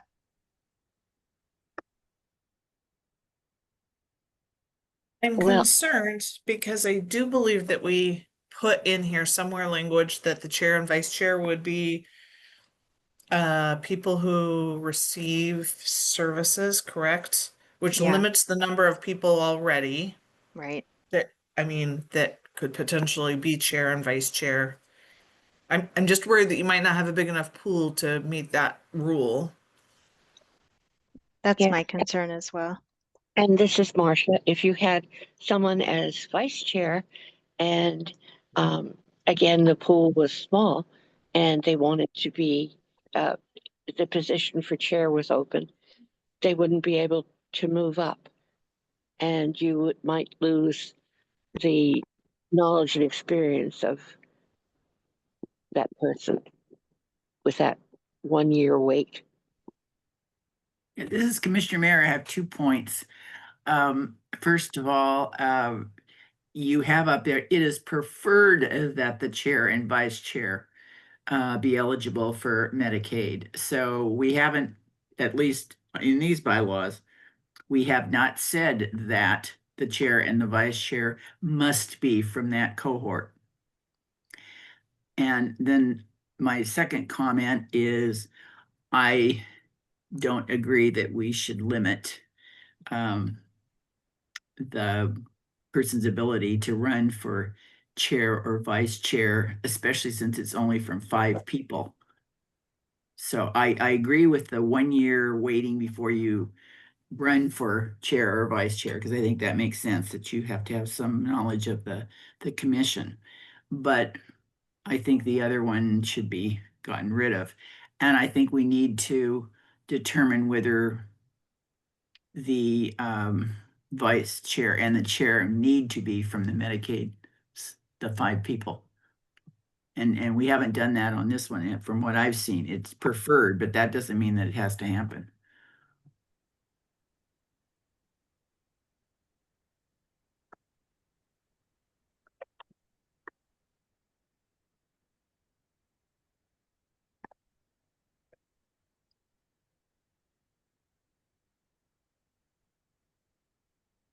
So I think there was a reason we used preferred instead of they had to be, because we don't have as many, like if not all our positions are filled, I mean, that really is kind of, there's only a handful of people who could potentially be the chair, vice chair. I think I remember adding the preferred language. I think I was part of that. I just think about like my own position as the APD representative on the commission. Mhm. And, I've never gone down this conversation, but with Matt or Jane Ellen, for example, in APD leadership, but I don't think that they would look favorably upon a state employee in the APD, being the commission, the chair of the commission. I think I'm not speaking for them, but I would think the intent in their mind would be that the commission is led by somebody on services, preferably, not maybe mandated, just simply for the life experience, the knowledge, the perspective that individual would bring. So I think that's why we put in prefer, not mandating it, that they must be, or should be, but maybe preferred that they would be. So I think that was part of the overall discussion. Well, that makes sense. And we And- could put in the bylaws that if you are a paid, employee representing a representative on the commission, that you're not eligible to be the chair, vice chair, if that was the concern. Yeah, this is Marcia. It's a negative thought, but it might have been there to have someone who, for your term, wasn't a company man, who didn't wasn't pre-aligned with a certain train of thought and actions from an agency. So it would give freedom of thought and not dig into a one-way thinking. But that's negative and way down there, but it might be part of the thought of what happened. Well, and I also want you to keep in mind that any of the commission, anybody that serves on the commission, we would only be selecting them. My hope is you would only be selecting them because they have the life experience or the skills or the vision that matches what the work of our commission. Yes, I'm talking from flipping over to a very negative side of someone who was really biased in one way because of their employment with a state connection. Okay. But that is a very limited and hopefully non-existent thing.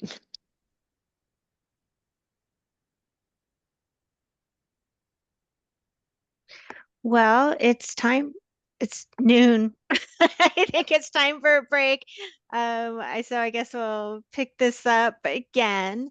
So while you're on break, and Heidi's going to look at my calendar and see how much time we have available. Do you want to work on these on the next meeting, or have a special session to continue work on the bylaws, and then we can also continuing them at the August meeting? Or would you rather us have like more time at next month's commission meeting to go through these and finish them? So you can think about that at your break.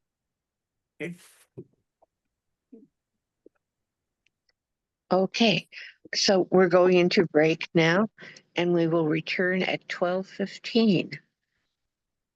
And the recording will stay on during break. Okay, we're returning to the executive session. No, we're coming back to the commission meeting. Our executive session is at 1, I believe. Oh, I'm sorry. That's right. Okay, I need a break. Okay, We have Joseph at 12:15. thank you. You're welcome.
Hi, Joseph. It's Heidi. We're on break for a few more minutes and then they know that you're coming at 12:15, okay?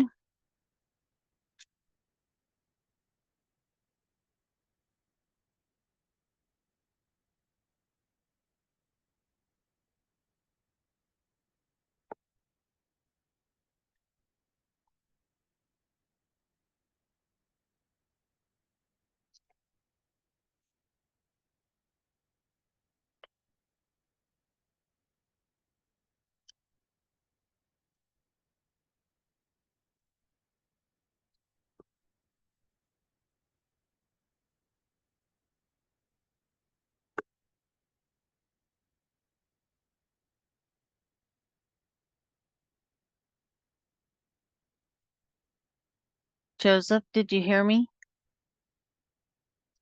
I can't hear you at all. I do now. Oh, okay. I was just letting you know that folks are on a break, but they'll be back in a couple minutes here. They know that you're coming. Oh, okay. No problem. Thank you. Yeah.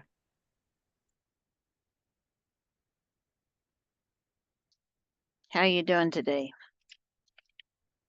Oh, doing good. Doing the mad scramble, trying to get everything ready for the ADA celebration starting next week. Oh boy. Yeah. That definitely keeps me busy from about March to the end of July. I am slammed every year. Oh yeah.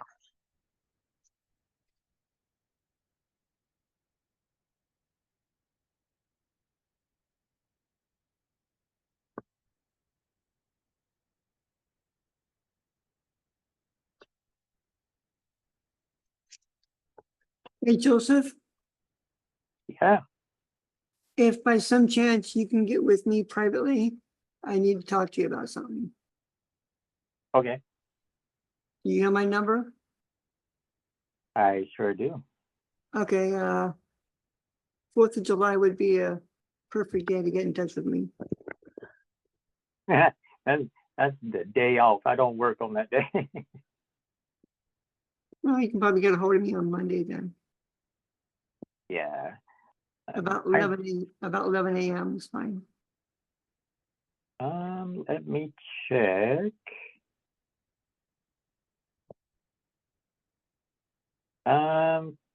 Might be closer to noon. I have a meeting at 11, but yeah, I will definitely try to connect with you Monday. All right, thanks. Yeah.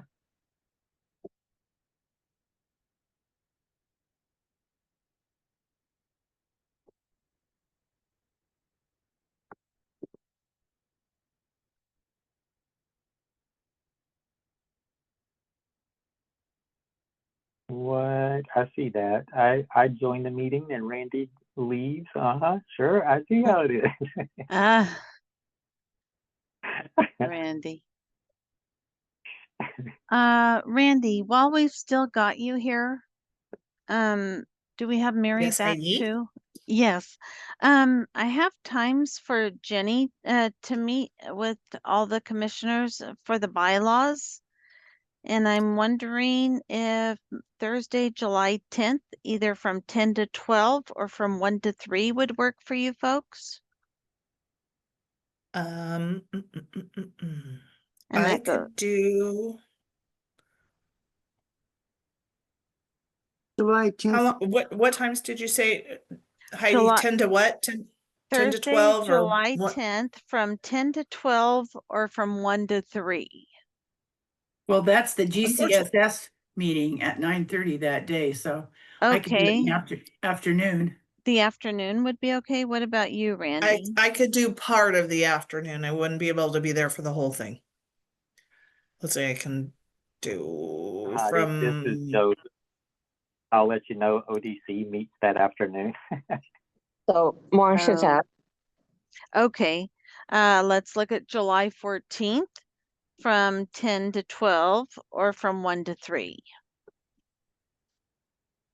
I need to get back to you because I don't have my calendar with me. I don't have mine in front of me now either. Oh no. but I got something July So, 14th. so I don't know that this is gonna work as far as a plan, but the 14th doesn't work for me. And by the way, Joseph, I would never abandon a meeting because you show up. I know. I saw that and I just had to have fun and mess with you today. No, I appreciate it. It's nice to see you, Joseph, and hear your voice. So it Yeah. sounds Heidi, like Heidi, Been a you're gonna while. have to figure out a different way to do this. Okay. Yeah. Heidi, if Yeah. I'm not available, I will nominate David to facilitate if I'm not able to be there. Okay. I'll have to connect with the commissioners after this, so we'll just have to do it that way. So what days did you say, Heidi? July 14th and July 12th? Well, Randy can't do July 14th. I really can't do it either. Oh, Did you say okay. July 12th? So Heidi, why don't you send out a doodle poll or whatever poll? Yeah, Commissioner, then- please be looking for an email from me. For And some if there are options. other days that because I will be off all the end of July and a couple of days mid-July. So if people can meet during times I'm not here, if that's okay, as long as David is around to facilitate. Although David said big circle eyes and circle mouth shocked look in his emoji, so you might have to confirm with him that he's willing to do that. He knows that he's my right hand. I give him everything. Ah, my gosh. Okay, Joseph. Are you I'm in still here with Heidi. us? Yeah, I'm here. You got us at a really good time. Yeah, I know. Made me feel like I was still part of the group. Oh, wonderful.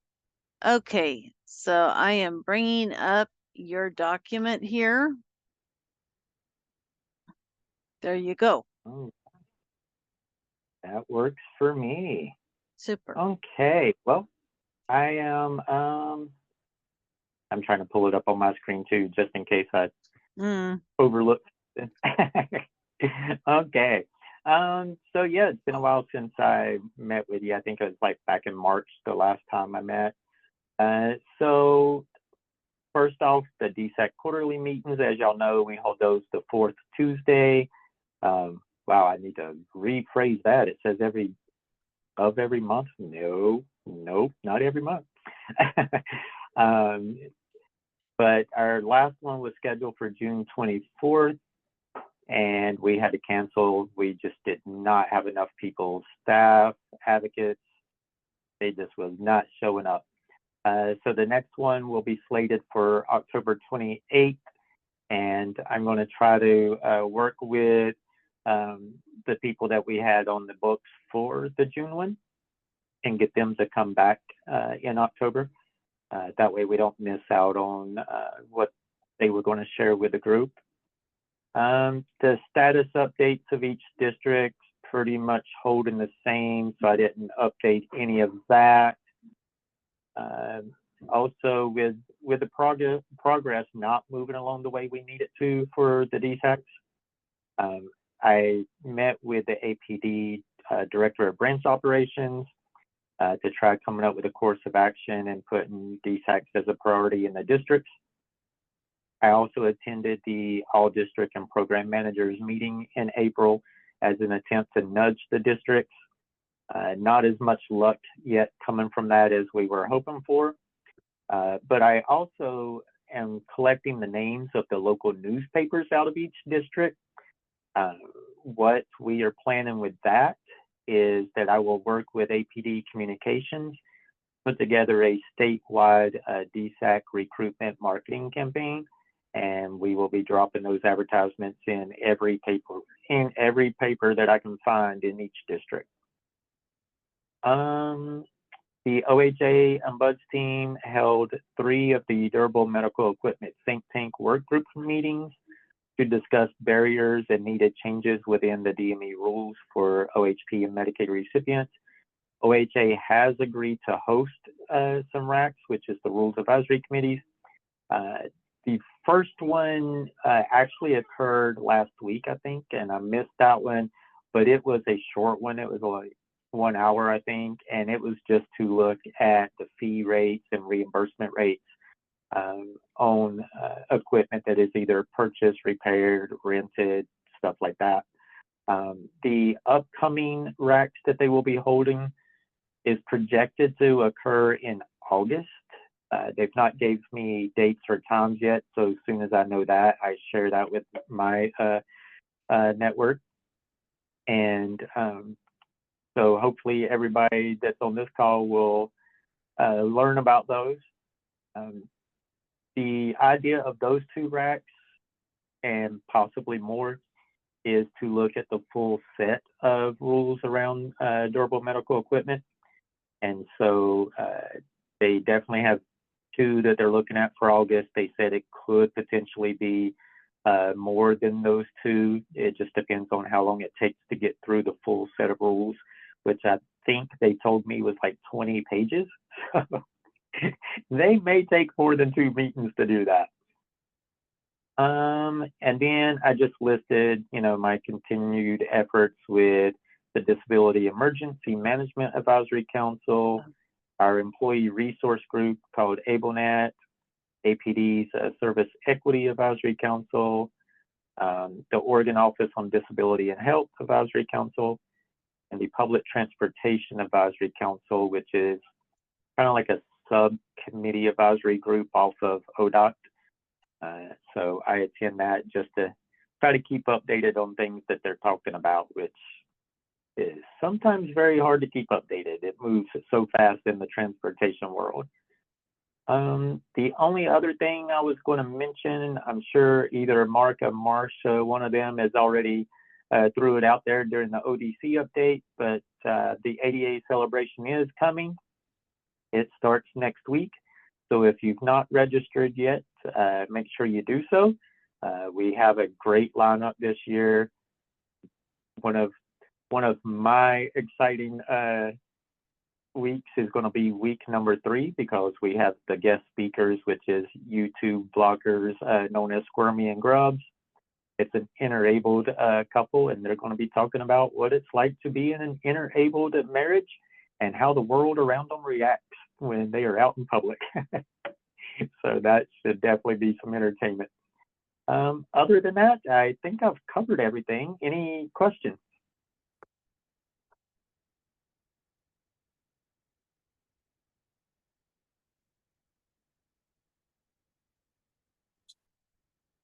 All right, well, no questions. I will say that if Jenny and David needs help and I'm available, I can help with bylaws too, since I definitely have the experience with home care commission bylaws.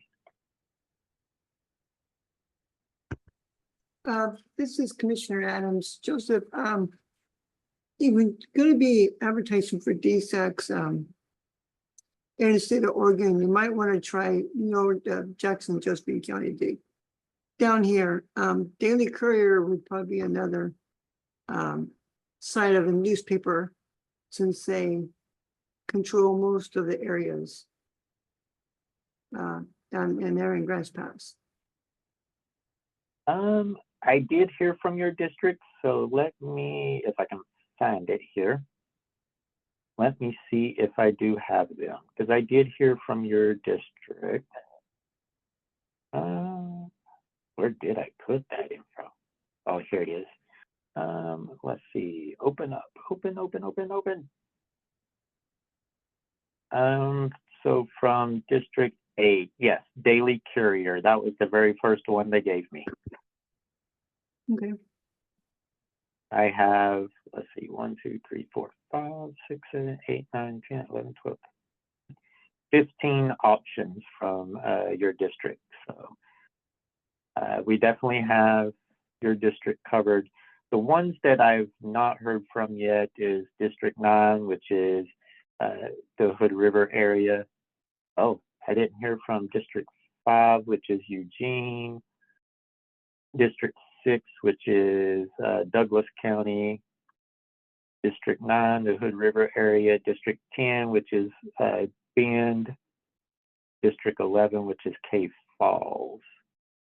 So that is the only districts that I've not heard from right away. So I will probably be reaching out to them again next week and trying to get their information. But after that, we are ready to start pushing this campaign and try to get some recruitment for everybody.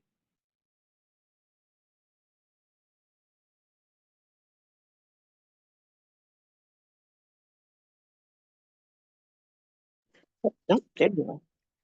Thank you, Joseph. And anyone have any questions for him?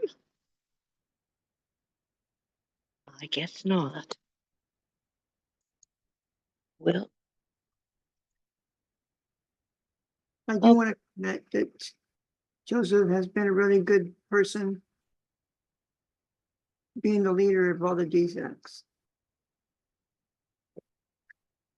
Thank you, George. I definitely try.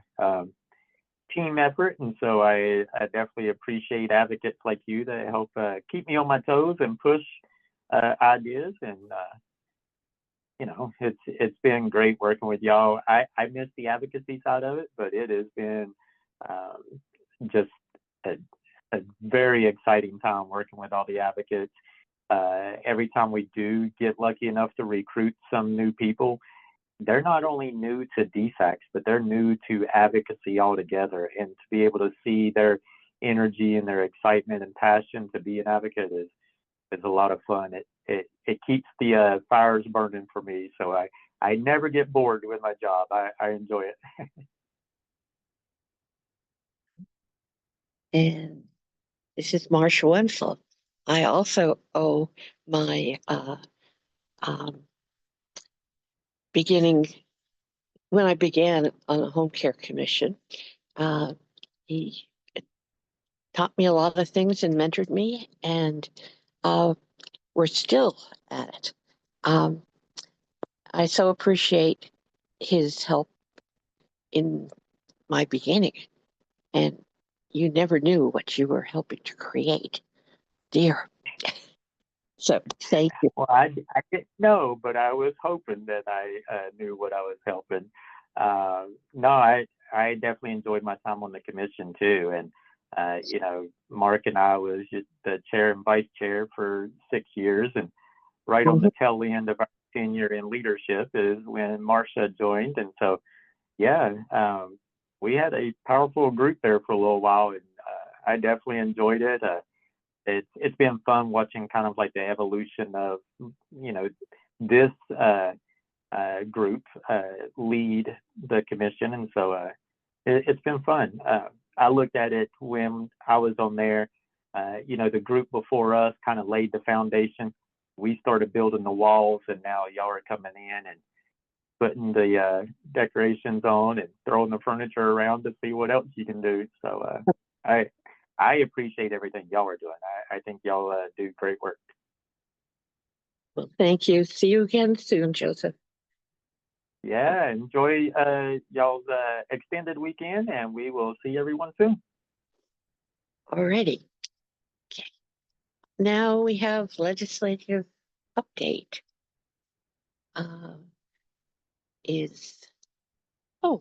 We're just a few minutes shy.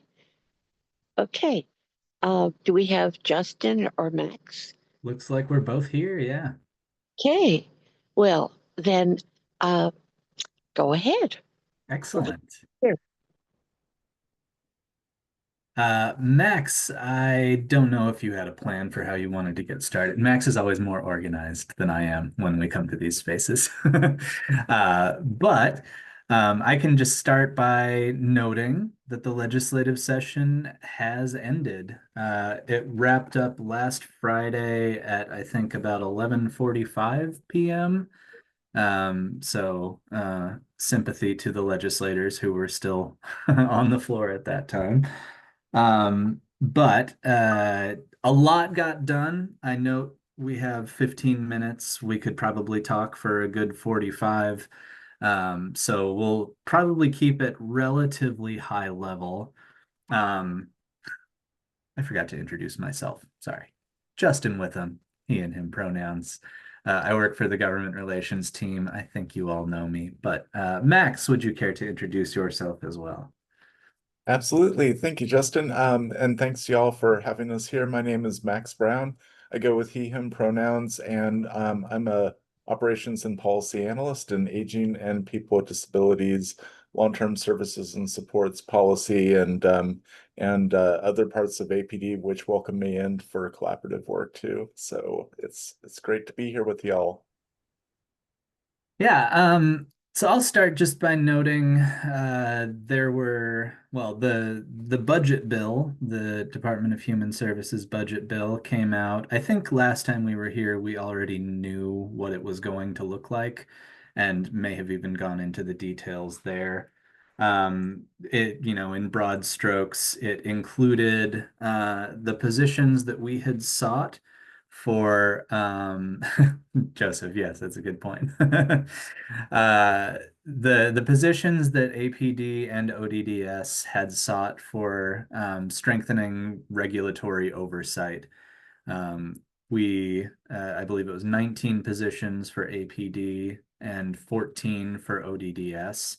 On the ODDS side, those 14 positions already existed, but they were temporary, they were limited duration, so now they are permanent. And for APD, those are 19 new positions. Those were all associated with a regulatory strengthening bill that we had proposed.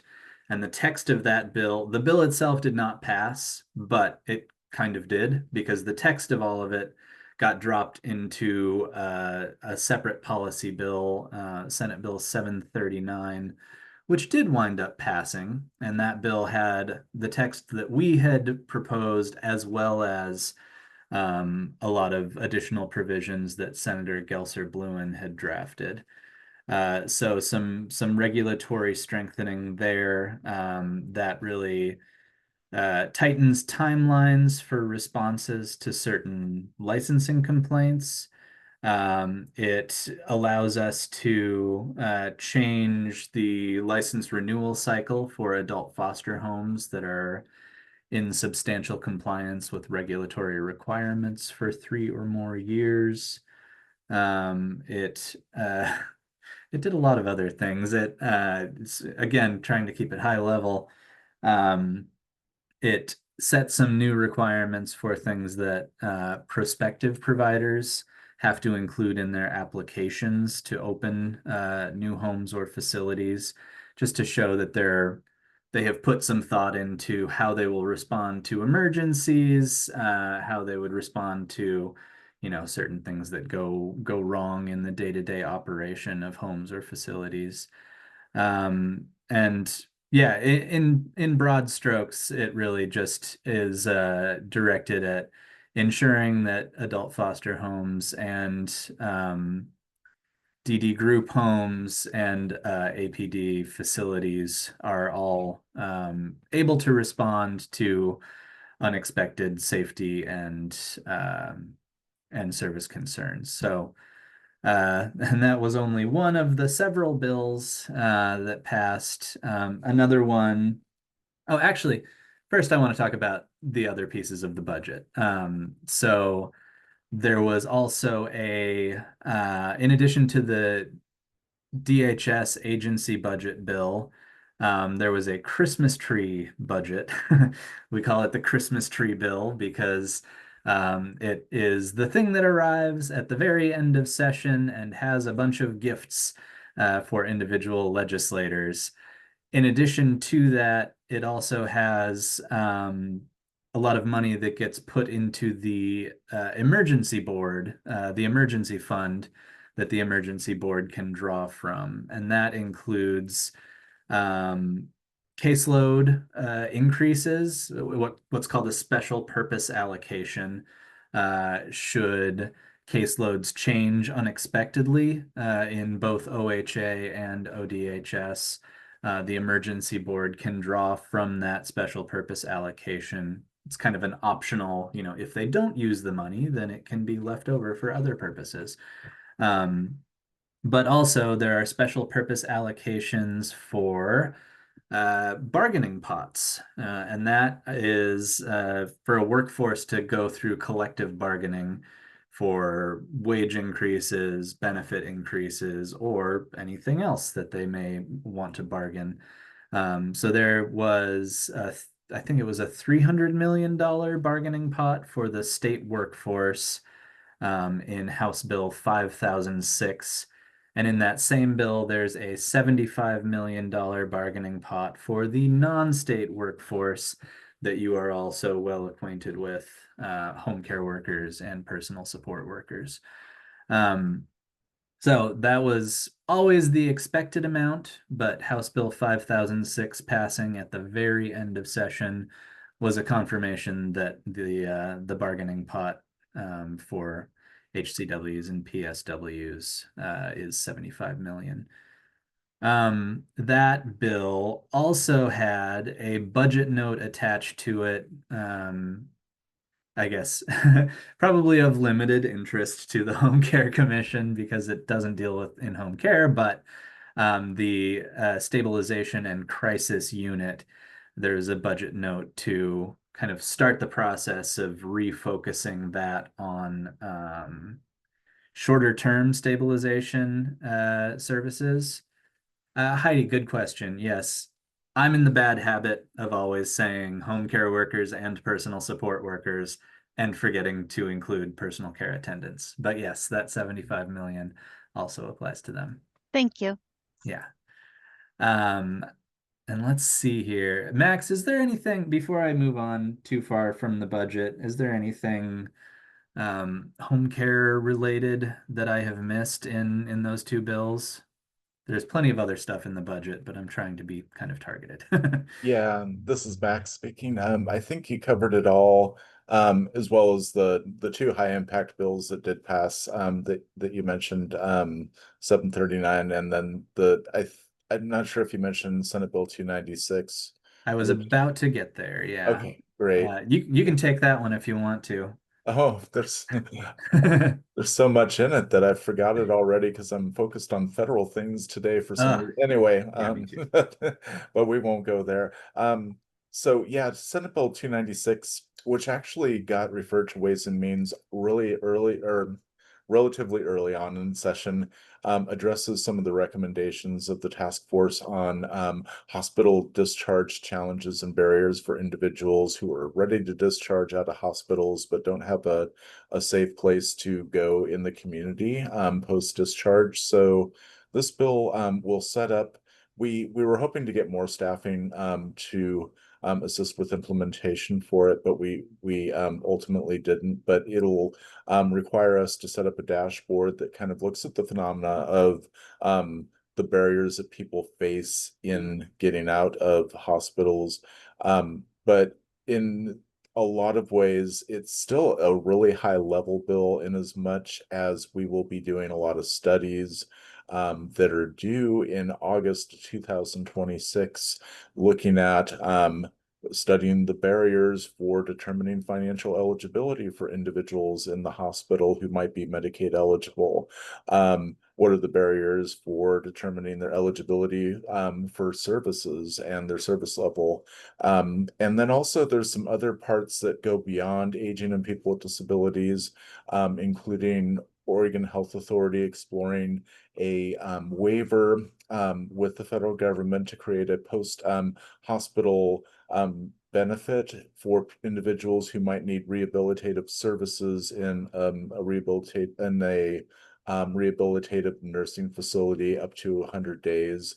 Of course, Medicare only pays for a certain amount if they're duly eligible, but this would be for individuals who might have Medicaid coverage as well. So there's a lot there in that bill, but it does, also certainly affect people who would be potentially consumers of in-home services, but who are still in the hospital, and we'll be looking at that for consumers who might end up once they're back into the community, they might be in their own home or possibly in a community-based care if they need long-term services and supports after that. Yeah, that's about it, Justin. There was things that didn't pass though, right? There were indeed. One of the things I wanted to mention actually before I talk about any of the human services bills that didn't pass, the transportation conversation was the big focus of most of the, public attention in the legislative session. And the legislature adjourned without passing a transportation package. So what this means is a significant shortfall in the budget for the Department of Transportation. The governor's office is actively talking about needing to do layoffs at that department. I have a friend that works there who's very concerned about that, as do a lot of people. They're talking about eliminating several hundred positions. But the main reason I bring it up is that the governor has talked a lot about potentially bringing the legislature back for a special session to try and finalize the transportation conversation. And the reason that's relevant to us is what Max referred to, what we are not at this time prepared to talk about in detail. The U.S. House today did concur in the Senate's amendments to the massive budget bill that does include some Medicaid impacts that are primarily focused on the medical assistance side, sort of the Oregon Health Plan side of the Medicaid world, but DHS is certainly watching that really closely to see if and how it will impact our programs. And the main reason I mention it is I do expect that there will probably be a special session at some point before the 2026 short session, just to kind of move some money around if needed, and kind of respond to whatever impacts that bill is going to have on our state. I don't know for sure that there's going to be a special session, but it does seem like we've heard a lot of rumors about potentially needing to do that if the bill did wind up passing. So I'm kind of expecting that will be something that we talk about in the months to come. Max, anything? I know I'm just noting it's already almost 12:45. Anything you'd want to say in closing, and maybe we can take time for a couple of questions? Yeah, and one last thing. I know that a lot of you were following pretty closely House Bill 3838, which would create the Home and Community-Based Services Workforce Standards Board. We thought there was a possibility that there would be a possible amendment or working the bill in some form, but that never came to be. So that bill did end up in committee upon adjournment. And there wasn't even like a budget note related to it that followed. But we do suspect that the concept will be back in future sessions. So we'll definitely keep you up to date if anything develops before, say, the 2026 or the 2027 session.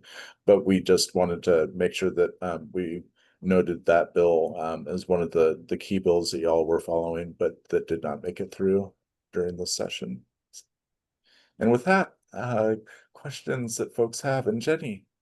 Yeah, I just wanted to jump in. The next thing we have on our, we adjourn at 12:45 and are back for a 1 o'clock executive session, but I want to open it to commissioners if you would like Justin and Max to continue with us until we go to our executive session at 1, or do you want to break now since we just had a break? So I guess what I'm saying is we have time if, the commissioners would like Justin and Max to continue sharing information with us. I don't mind. I don't mind either. I'd like to hear their update. Great. Justin Oh, and Max, if you're able to stay with us a little longer.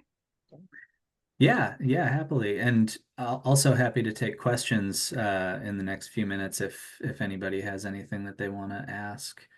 I can talk a little bit about some of the other bills that we saw pass that aren't directly related to the non-state in-home services. There is an ODDS bill that is directly related to in-home services provided by agencies.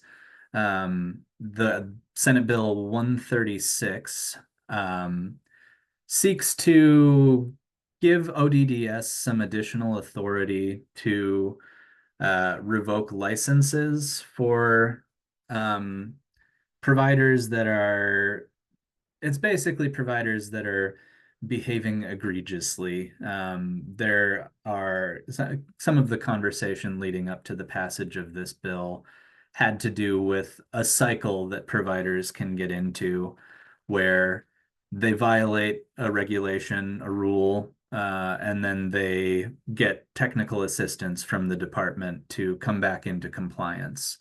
And generally that is the preference of the department, to be able to work with a provider and bring them back into compliance rather than having to revoke their license or certificate or endorsement. But there have been cases of providers who are frequently out of compliance and then come back into compliance and then go out of compliance again. And, it turns into this kind of cycle. So one of the goals of Senate Bill 136 was to be able to, at some point, just say, look, this has become egregious. You're clearly not able to maintain long-term compliance, and at some point we need to take an action beyond just technical assistance. It's worth noting that that bill does not remove a provider's right to due process if their lack of compliance leads to revocation. They still get to have all of the hearings that they're entitled to. It definitely doesn't mean that they will immediately cease being able to provide services by any means, but it does give a little bit more regulatory oomph to the department. And it also gave the department a few additional positions on their regulatory team, which just kind of automatically improves, strengthens the regulatory processes that go on there. I wanted to talk about House Bill 2573. I think I got the number right there. Yes, 2573, which basically in 2021, there was a program set up to figure out how local municipalities, counties, and fire districts can improve their emergency medical services that they're specifically providing to long-term care facilities. There, I think, were a couple different instances of cities that were getting called out to specific facilities really often, and at some point said, like, we just can't, it's costing a disproportionate amount of money to keep coming to this facility for all of these different reasons. So we need to think creatively about how better to provide emergency medical services to these kind of like high density places with a lot of medical issues regularly occurring. So there was a bill in 2021 to set up pilot programs in those local jurisdictions, and the state would fund them. That funding took a long time to get out the door for a variety of reasons that it would take too long to go into. But they basically that program was set to sunset in 2027. So no more money going out the door, and the legislature was expecting all of the data about how those programs were going to come back in 2027 so that they could potentially make some statewide decisions about how emergency medical services could be provided to those facility types. And House Bill 2573 this session basically acknowledged we're running way behind on that program and we need to extend it out to 2030 so that we can collect all of the data we need, get as many programs as possible up and running to figure out sort of what works best in those settings. There's a saying federally that states are the laboratories of democracy. You kind of run little statewide experiments and then report back to the federal government like, hey, this worked really well. Maybe we should think about this as a national policy. This is sort of the equivalent. We're doing it at a very local level to figure out if there are any really great successes that come out of those different programs. Let's see here. Other fun bills. Senate bill. Oh, actually, before I get there, George, I see your hand. The bill you were saying earlier, is it related to home care agencies? For the Isn't there one- the developmental disability services one? The one that takes people's license away and retrain them? Yes, so that applies to all developmental disability service providers. And when I say providers, I mean basically companies that provide services. So residential service providers, employment supports, and also, yes, in-home service providers. But it doesn't apply, I mean, it can't apply to personal support workers just because they aren't licensed in the same way as those provider companies are, provider agencies. So tell me a little bit more about that bill. I mean, I think I already covered pretty much the ins and outs of it. I can pull up the bill itself and share a link to it in the chat. It does get kind of specific in what sorts of activities are, a really clear precursor for having a license revoked. But it also gives a lot of leeway for how the department would define those things. Like one of the things it says is if a provider's persistent egregious acts, failures to act, or failures to adequately train or supervise employees led to or would reasonably be expected to lead to serious harm or death. So we get to kind of decide what constitutes an egregious act. Really, the standard is it putting someone in danger of serious harm? And then there are a couple of more specific provisions too. But yeah, that's the gist of it, is really kind of the providers that are putting people at danger are the ones that we're talking about here. Would that include, and Max, I'm sure you know about this, would this include putting people that are on levels 1, 2, 3, and 4 in danger? I think anyone who is receiving any service level cannot be put in danger, without this bill being triggered. And the service priority levels in aging and people with disabilities are different from the service. I think they're called service groups in ODDS service settings, but I think the principle applies kind of equally. But it's worth noting that bill does only apply to the DD service providers, not APD. I don't know if I follow underneath that or not. The service groups, I mean, it's, when you're talking about service levels 1, 2, 3, and 4 in APD, I'm just saying that ODDS has kind of a different structure, but the similar way that they divide things according to service level. Okay. Max, any other bills that you would want to highlight? I was going to mention, that's right. I was about to talk about the sprinkler bill. Senate Bill 1066 Basically, there is a provision in the building code that requires adult foster home providers and small DD group home providers to have residential sprinklers installed. Uh, we have been working for a while now on making sure that that cost doesn't fall on those providers who are already having a hard time making ends meet.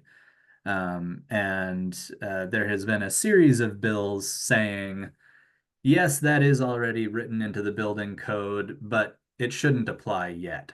The legislature has been giving us time to come up with an administrative solution to avoid a situation where we just don't have any new adult foster home providers coming on board because they can't afford the sprinkler requirement.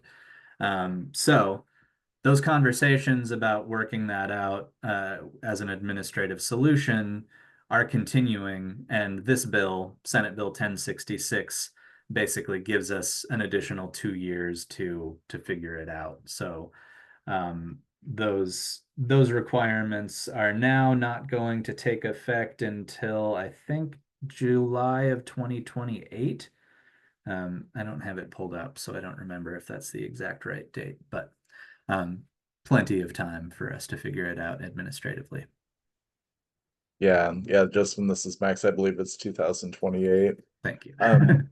A couple of things that also didn't pass that I think y'all had your attention toward was Senate Bill 20, which would have um, uh, eliminated income and resource limits for eligibility for the Employed Persons with Disabilities Program. So it did get to Ways and Means again this session, but it didn't get out of Ways and Means by the end of session. So that bill didn't pass. We suspected it'll probably be some advocacy and support for it again in future sessions. And two elements of the governor's recommended budget that were part of our program's proposals, but didn't ultimately get funded by the legislature were a policy option package to provide extra support and staffing for the implementation of the home and community-based access rules that Centers for Medicare and Medicaid Services promulgated.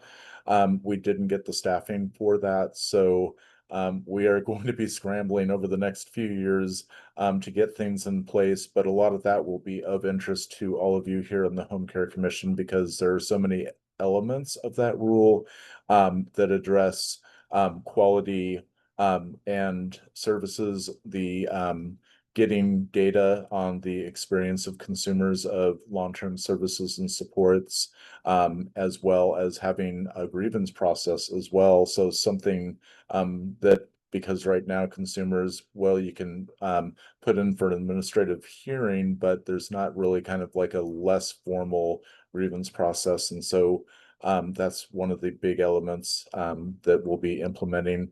One other investment that didn't get in was eliminating this process to ensure that people who are under the age of 65, adults under the age of 65, who need services have a physical disability as a driving need rather than, say, a mental illness. We were trying to open it up for individuals who might have mental illness as a primary or coexisting driver for the need of services, but that funding to permit that to remove that barrier didn't get funded ultimately by the legislature.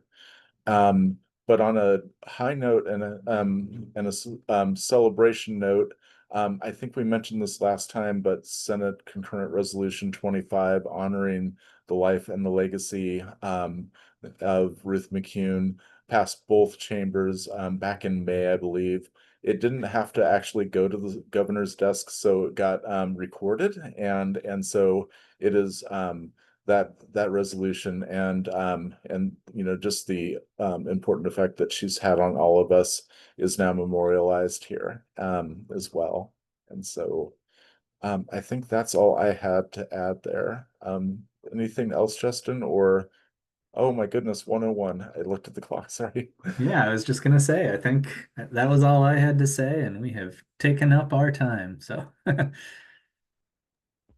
I want to say on behalf of the commission, we are really appreciative of all the updates you've been providing throughout the legislative session. We really thank you for that. yeah, thank you. It's a pleasure to be here. We won't have as much to talk about during the interim, but if you ever have any questions about any of the bills and how they're being implemented, maybe, we could certainly come and talk about that. If nothing else, we'll see you again during the 2026 session. Thank you both so much. Thanks.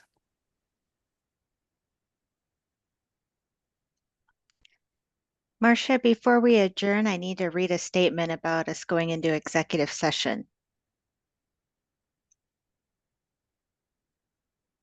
So Heidi, if you wouldn't mind bringing up the agenda, I think what I need to read is on there. Okie dokie, hold on just a second.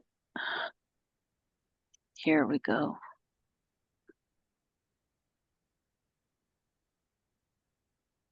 Oh, there. Can you see that, Jenny? Is there what we need to say on there about the executive session?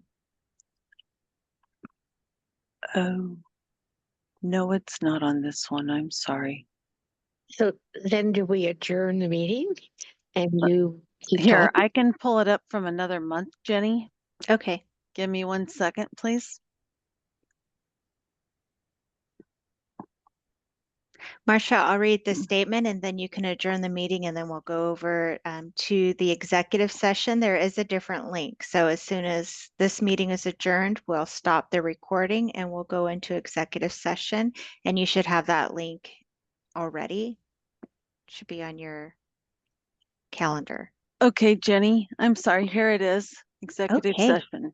Thank you. Mm-hmm. So a governing body may hold an executive session to conduct deliberations with persons designated by the governing body to carry on labor negotiations. This subsection allows a government body to confer an executive session with its labor negotiator. Unlike most other executive sessions, the media may be excluded from these deliberations, and this is ORS 192.660, Section 3. Okay, Marcia, it's back to you for adjournment. All right. So we are adjourning this meeting, and the next meeting is August 7th, 2025. Thank you for being here. Thank you, everybody. See you at executive session.